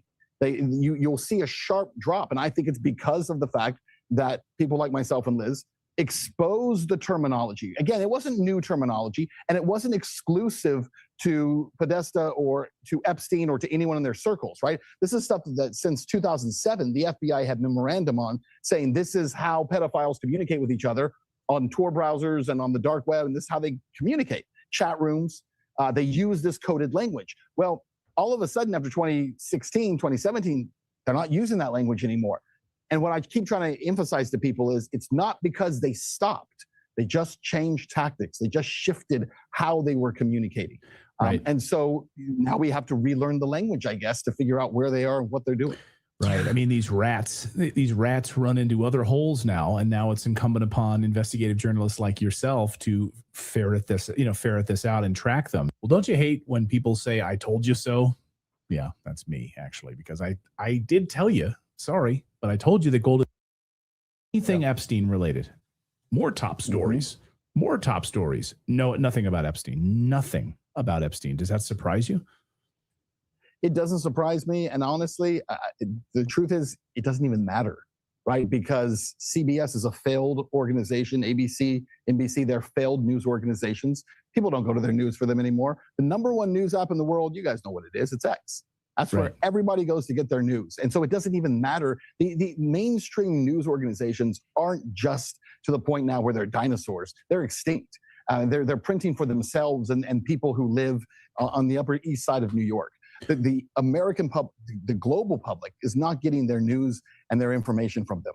And that's why I think when you go on, and I'm sure it's true in your feeds as well, when you go on X, what do you see? Every single post is Epstein. The administration's working very hard to try to change the subject on this, and they want to move on from it for various reasons. But I would say it's impossible, right? Because if you look at how the news cycle was being driven on X versus how it's being driven in any other place. It's pretty incredible to see that the public and content creators are not letting this thing go. And as a result, we're actually seeing so much more information come out every single day because people are digging in. You mentioned 911 times, right? Pizza was mentioned. Well, the latest thing we're working on, I'm actually releasing a report about this today, is on the cannibalism part of it, which was a very small part of the original Pizzagate story, but now we see it kind of prevalent in the Epstein files. Jerky is the term they seem to be using in the Epstein files, but jerky itself comes up over 311 times in the Epstein files. Who talks about jerky this often? And with, again, winky faces and little, one-liners, and Jeffrey's furious because he's out of jerky. Can you bring him some? And he's having jerky flown to him constantly in these emails. I mean, if the guy has such a hankering for beef jerky, it's not that hard to get. Why is it require specialized people flying it to you and to your island in order for you to access jerky? So we're really looking into that. But I got to tell you, that is where this story, for a lot of people, is almost impossible to digest, because we go from child sex trafficking for 10 years was hard for people to imagine. I think most of the public has accepted on some basic level that this was in fact happening.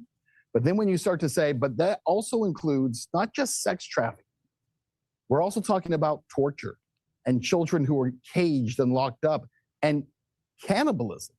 We're talking about emails that discuss breeding programs to breed children to put them on the black market, right? The level of depravity and satanic ritualism that is involved in this, it may take another 10 years for the public to be able to actually accept that this is real. But these are the people, the most powerful people in Western society.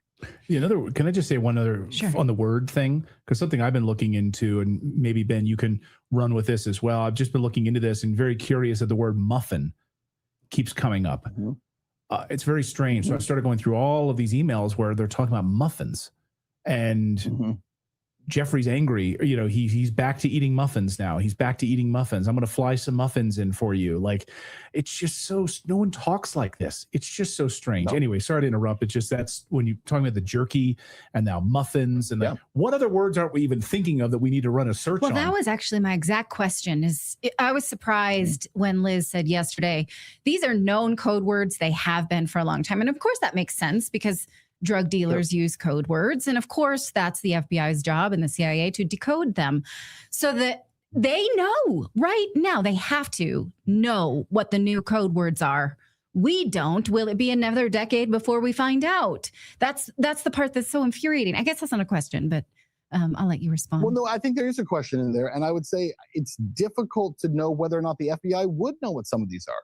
Because again, if we're talking about since Pizzagate, and if people like Epstein and his circle and people like Wexner and the people who are in these circles who were discussing, child sex trafficking and child pornography and the assault of children using pizza words, and they suddenly say, hey guys, we can't talk this way.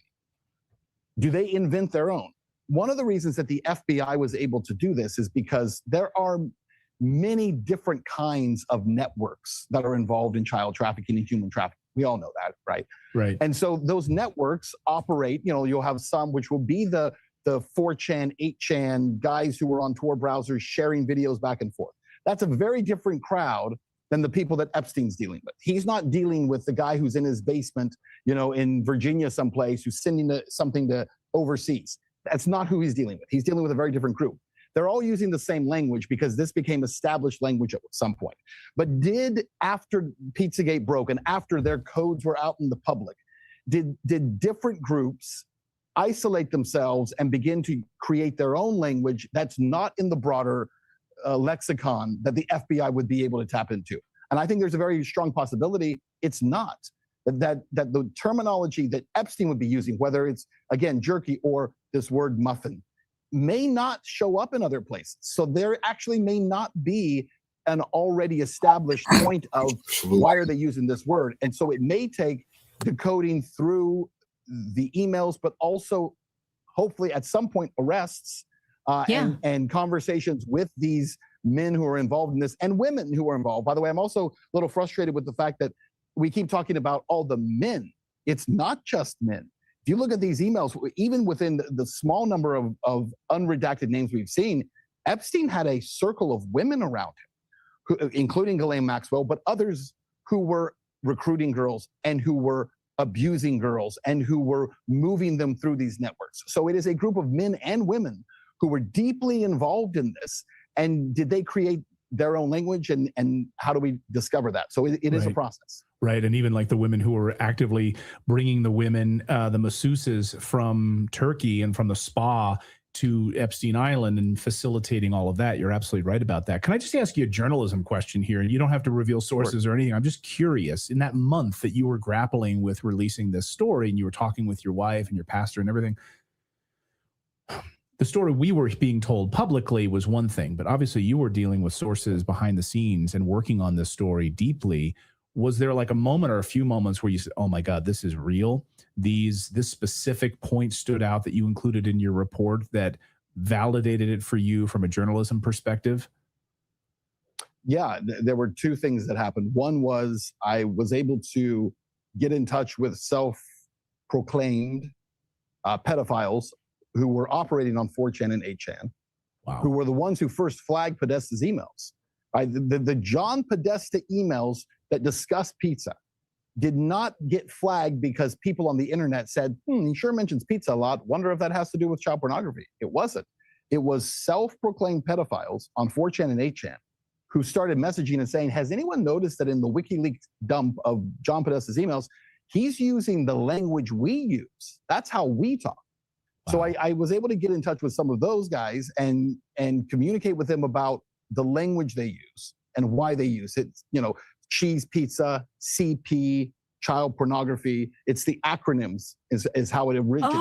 And that's what they originally must have been. That's what CP comes from. Yeah. Then once they had established that one, all the other words, whether it's sauce, hot dog, just pizza in general, those words all came out of the original, right? So then they use those based on anatomy and all that. Wow. But once I had that, do you completely trust that? No. Well, obviously you're talking to some of the most depraved people and deviants. He had no reason to lie, but do you trust it fully? No. But then the next step, and where it really was, this is absolutely real, was when I was able to then go back and verify through 2007, and I'm the first person to ever put this on television, the 2007 FBI unredacted, unclassified documents that not only showed the use of this language, but also the actual symbols, the boy lover, girl lover symbols, pedophile symbols that existed. And what we started to find were different bands that were incorporating these symbols into their music or into the pizza places that were in question. It was in their logos. That's not coincidental, right? That you start to see all these things connecting. And you guys know, and from a journalistic perspective, you go into a story never expecting to know what the outcome is if you're going to actually follow a story, but you follow it wherever it takes you. And when you start to go down those roads and everything is clicking, it makes sense at a certain point. You say, you can second guess yourself and say, this can't be real. But if it looks like it, smells like it, walks like it, talks like it, at some point you have to just put it out and say, this is where it is. Prove me wrong. Show me where it's wrong. And one of my big conclusion in that original story 10 years ago was, at the end of the day, law enforcement has not investigated it. That's the biggest frustration. And by the way, that's where we are again with the Epstein files. Right. Right now, no one's investigating it, covering it up, and then calling Thomas Massie, theatrical, or calling him a Trump derangement syndrome instead of actually investigating this. Yeah, it's incredibly infuriating. You had a question. Leon Black, who is the head of Apollo, that massive firm, right? He comes up in those Epstein files multiple times, talking about, having accused of having sex with 16-year-olds and then girls as young as 7 and 8, and that he had used toys and caused bleeding. I mean, it's very graphic stuff. Yeah. Why is he not right now being questioned by the FBI? Why is he right now not sitting in a room being interrogated and being charged? Because I understand some of this stuff is very old stuff. I don't know what the statute of limitations are on it. I don't know how much evidence there is, but there's a lot of evidence that would at least require you to go and sit him down and to interrogate him. And nothing's happening. It doesn't matter if the names are redacted or unredacted at this point. Les Wexner, who's coming after this guy? Who's interviewing him today? It's not happening. And that's the biggest problem. And I just want to point out, for anybody who thinks, that Thomas Massey's grandstanding when Pam Bondi says, yeah, there's 3,000 emails with Lex Wexner's name. You found one that wasn't unredacted. The one he found that wasn't unredacted was the most important document out of those 3,000. Yes. The word co-conspirator. The FBI said he's a co-conspirator. Very important, I would say. Oh, I lost it over that. Here's something that's new to me also. I think a lot of this was scrubbed from the internet around the time your report was too, was the bit about Wayfair. Ordering Wayfair furniture. Specifically, there's one in which Jeffrey Epstein orders Wayfair furniture to the house of Woody Allen. Now, Wayfair is known for affordable, cheap furniture. I didn't think billionaires sent each other cheaper furniture items like this. Wicker. And so the theory is that these are pieces of furniture that contain humans for the purposes of trafficking. Have you been able to validate that? What do you know about that that's new to me? Well, the story, it was a little bit after Pizzagate. It was probably like 2018, 2019, when Wayfair scandal broke. So the concept was that Wayfair would be cheap furniture, and it was, cabinets and dressers, things like that. But suddenly there would be one or two items that would show up on Wayfair's website for ridiculous pricing. Like you think you're on Restoration Hardware, right? It's like it'll be a file cabinet or a closet, like portable closet, for $26,000, for $35,000. And people started saying, why does Wayfair, everything else is like $299. And then they have like a $30,000 wicker cabinet.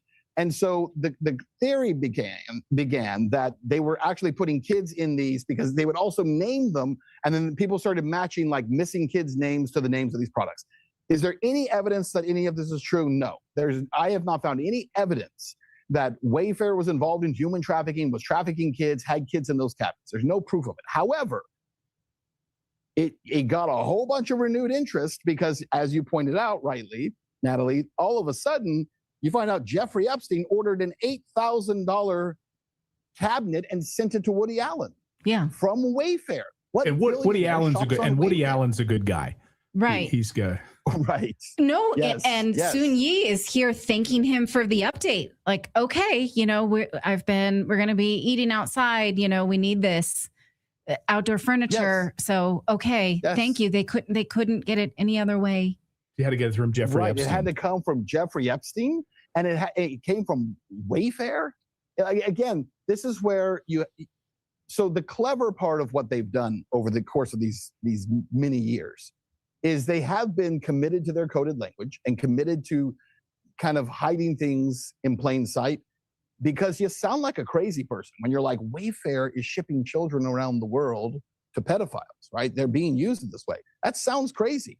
But and I'm not saying they are, for the record, but when you suddenly see that, in fact, Jeffrey Epstein was buying Wayfair furniture at ridiculously high prices and shipping it to known pedophiles, because he himself was a known pedophile, and then sent it to Woody Allen, who's a pedophile, and you all of a sudden see this happening, you say,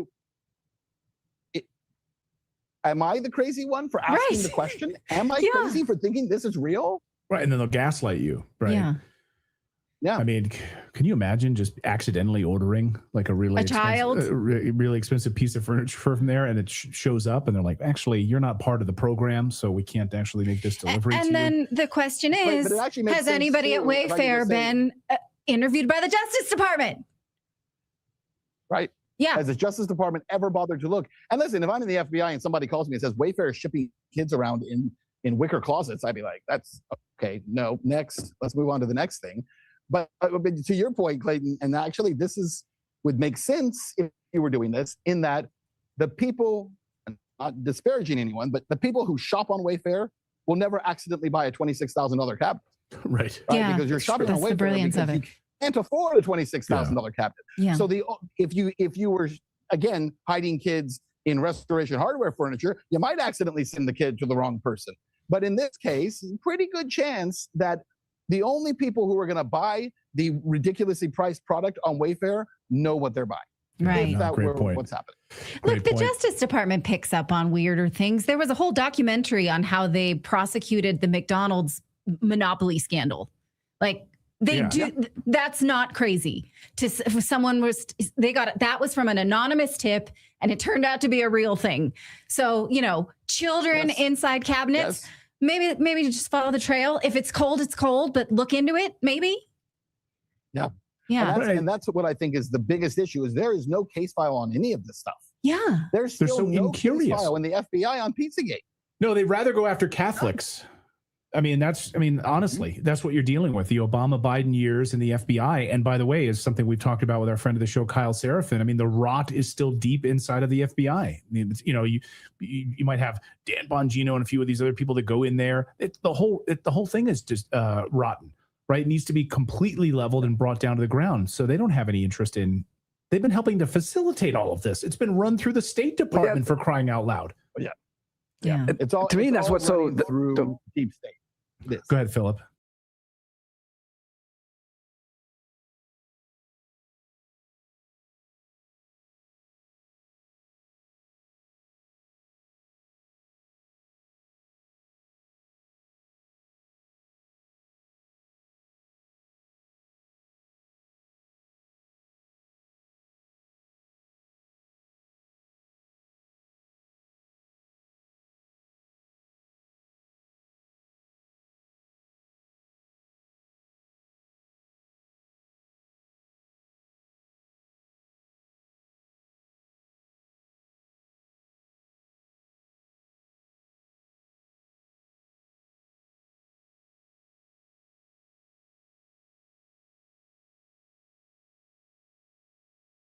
You keep gifting us super thanks.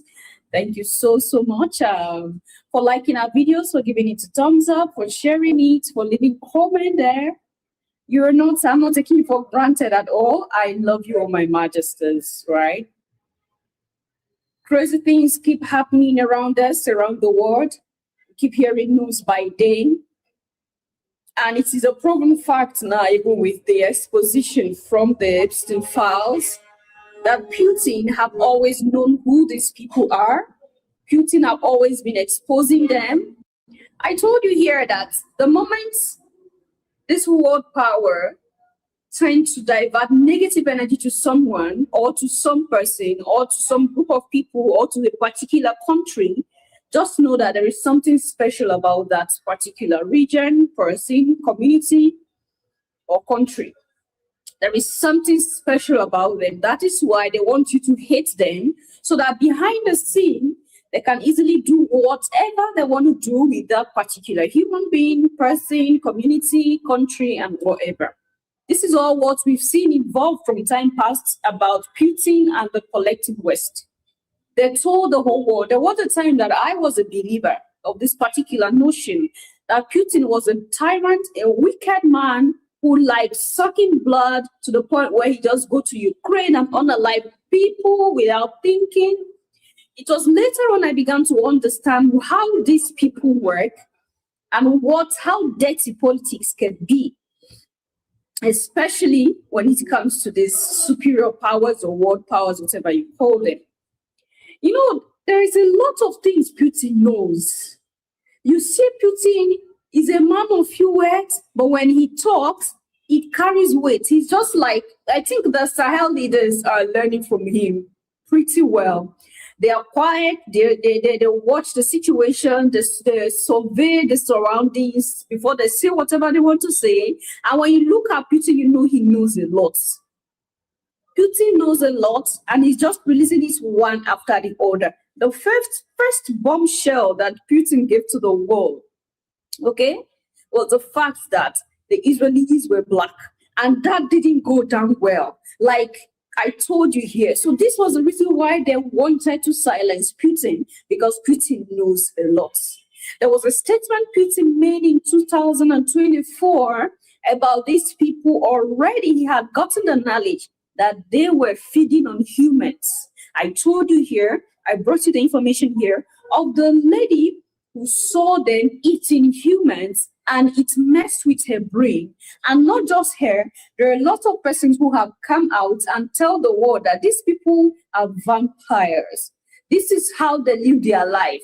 This is how they do blood sacrifice, child sacrifice, just to keep living, to keep their power, to tap into particular spiritual world, their type of particular sacrifices that they indulge in.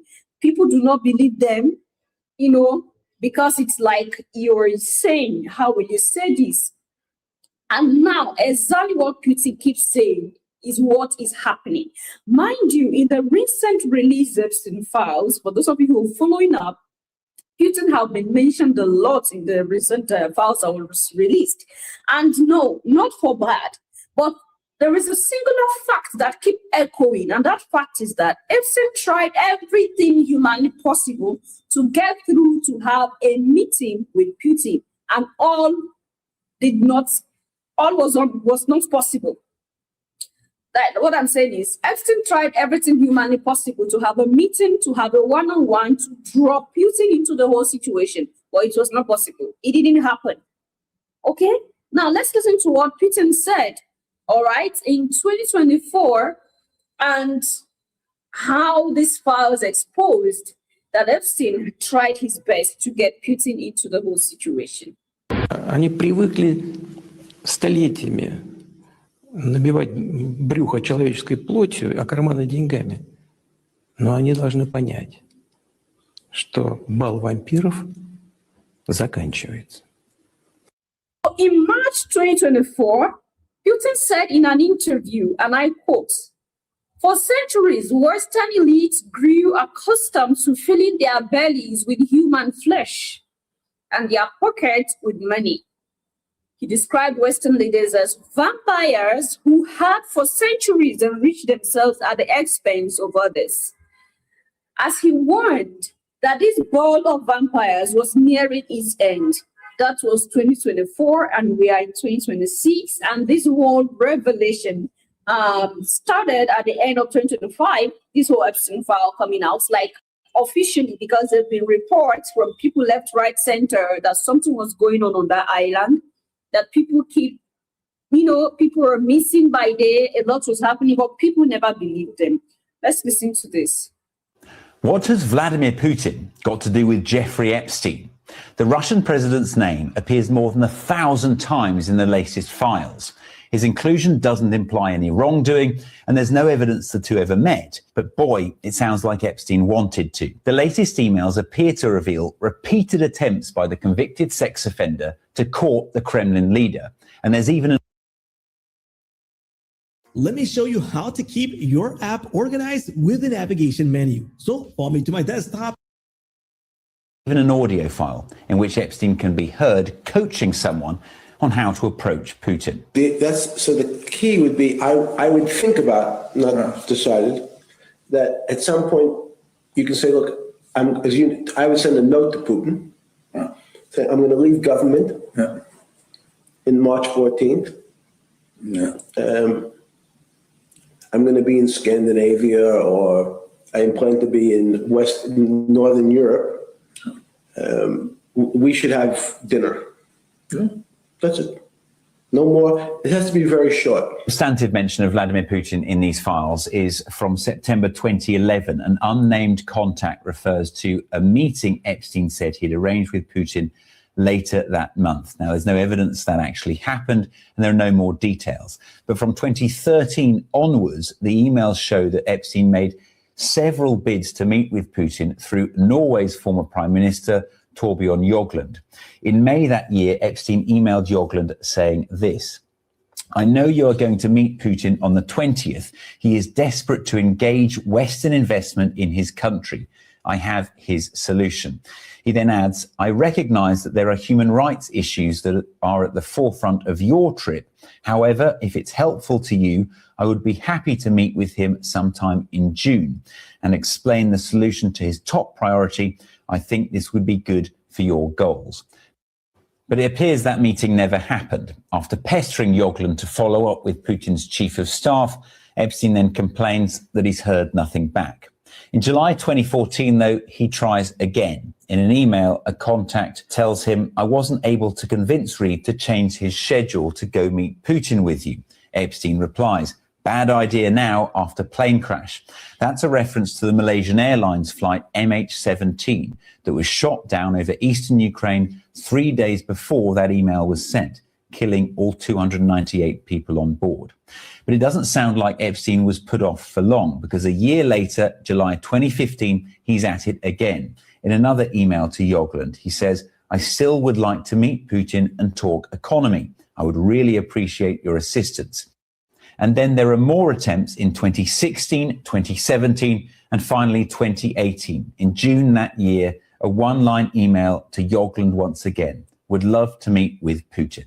So there's no smoking gun here. And when asked about the files, the Kremlin said it did not receive any offer from Jeffrey Epstein for a meeting with Vladimir Putin.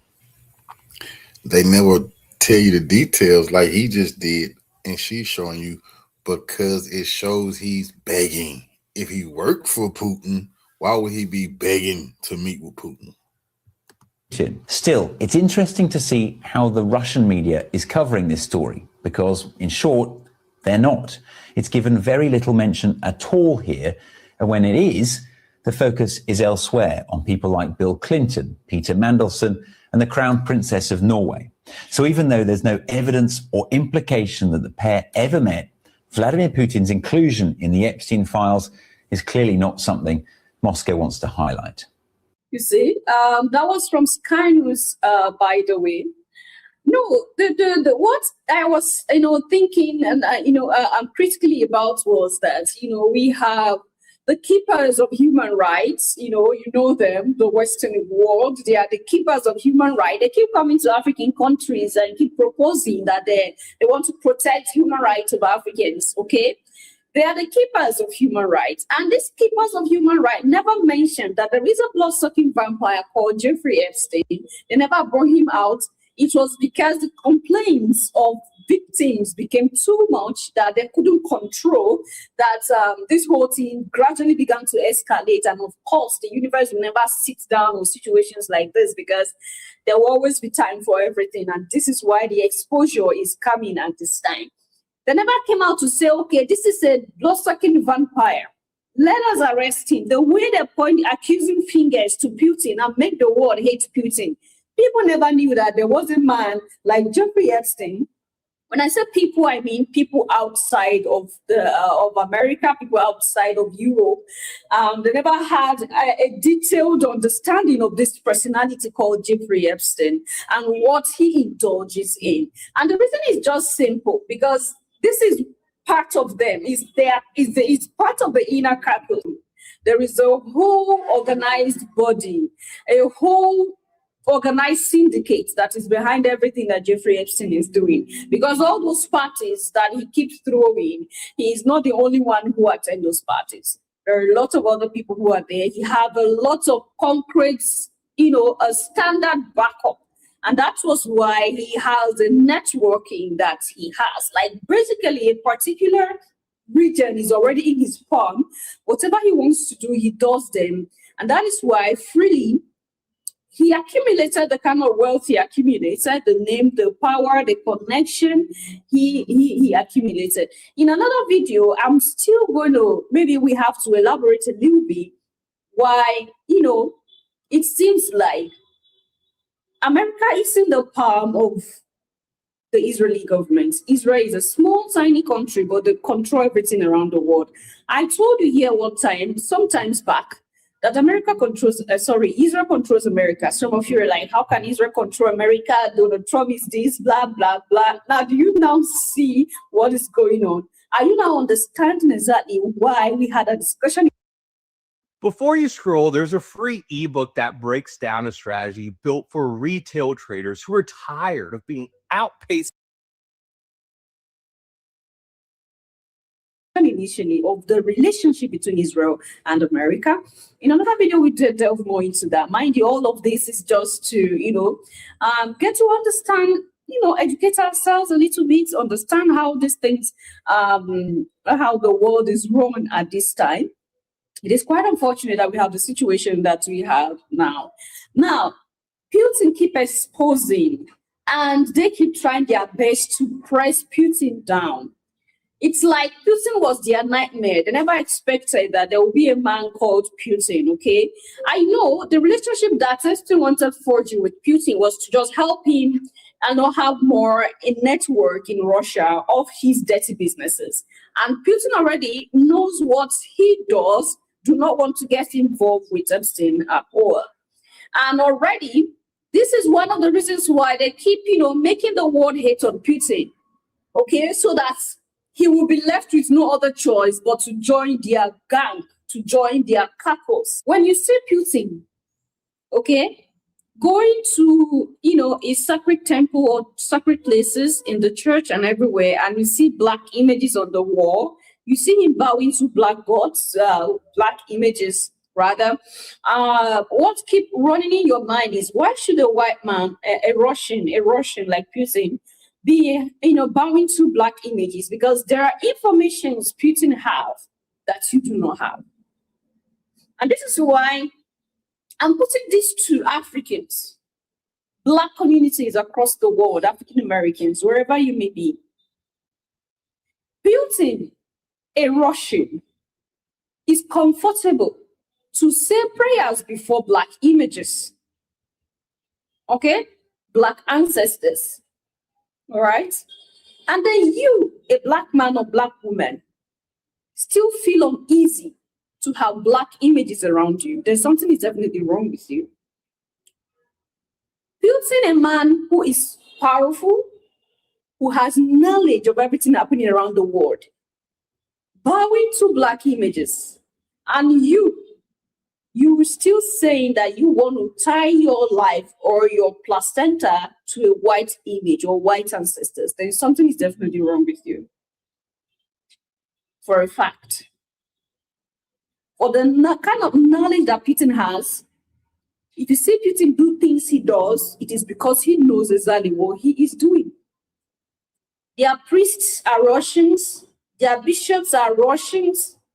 Okay, their right is quite different, of course, because there are things that the Western right are accustomed to that the Eastern right said, no, this is not the truth, we will not follow it. This now explains why there is a war between the Eastern right and the Western right when it comes to Christianity, Catholicism. The Eastern right said, no, some of these dogmas you're forcing in on us are not the truth. There are lots of lies in this. Why should you just wake up one day and say, this is what you want to do? And the Eastern rights are focused more, the Western rights are focused more on control. And it's unfortunate that majority of the countries in the continent of Africa, in short, all the countries in Africa are going by the Western rights. Because of colonization, of course. But the Eastern rights are standing on the originality of what was passed down. And that is why there's no changing in the images. There is no changing in the words. There is no changing in everything that was passed down in its original form. Everything has to be in its original form. And that is why Putin has no problem bowing to a black image, because he knows that this is the original. And do you know why? Because everything that has to do with religion today was copied from the worship system, the spiritual system of the Africans. And that is, there's a lot of, most of these signs, symbols, practices has a connection to the core of the African. It is familiar to you.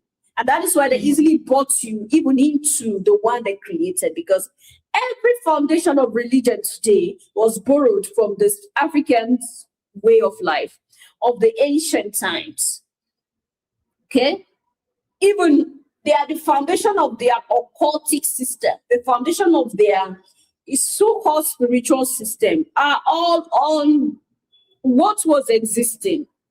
The knowledge of manipulation that they got from Egypt, from ancient Sumeria, from ancient India, because ancient India, Sumeria, and Egypt were all working inside. It's like a network of beliefs. And that is why when you listen to or you read old ancient tablets, you understand that when the gods came down, the Anunnaki came down, this particular network that I just called these are places where they existed and had kingdoms within. So it wasn't just Egypt; they had kingdoms in Iraq, and also this explains why there is interest in Iraq. In another video, we'll delve deeper into that. I don't want this to be too long, but it's already long. But I just hope we picked one or two from this, here. Cool. Follow me.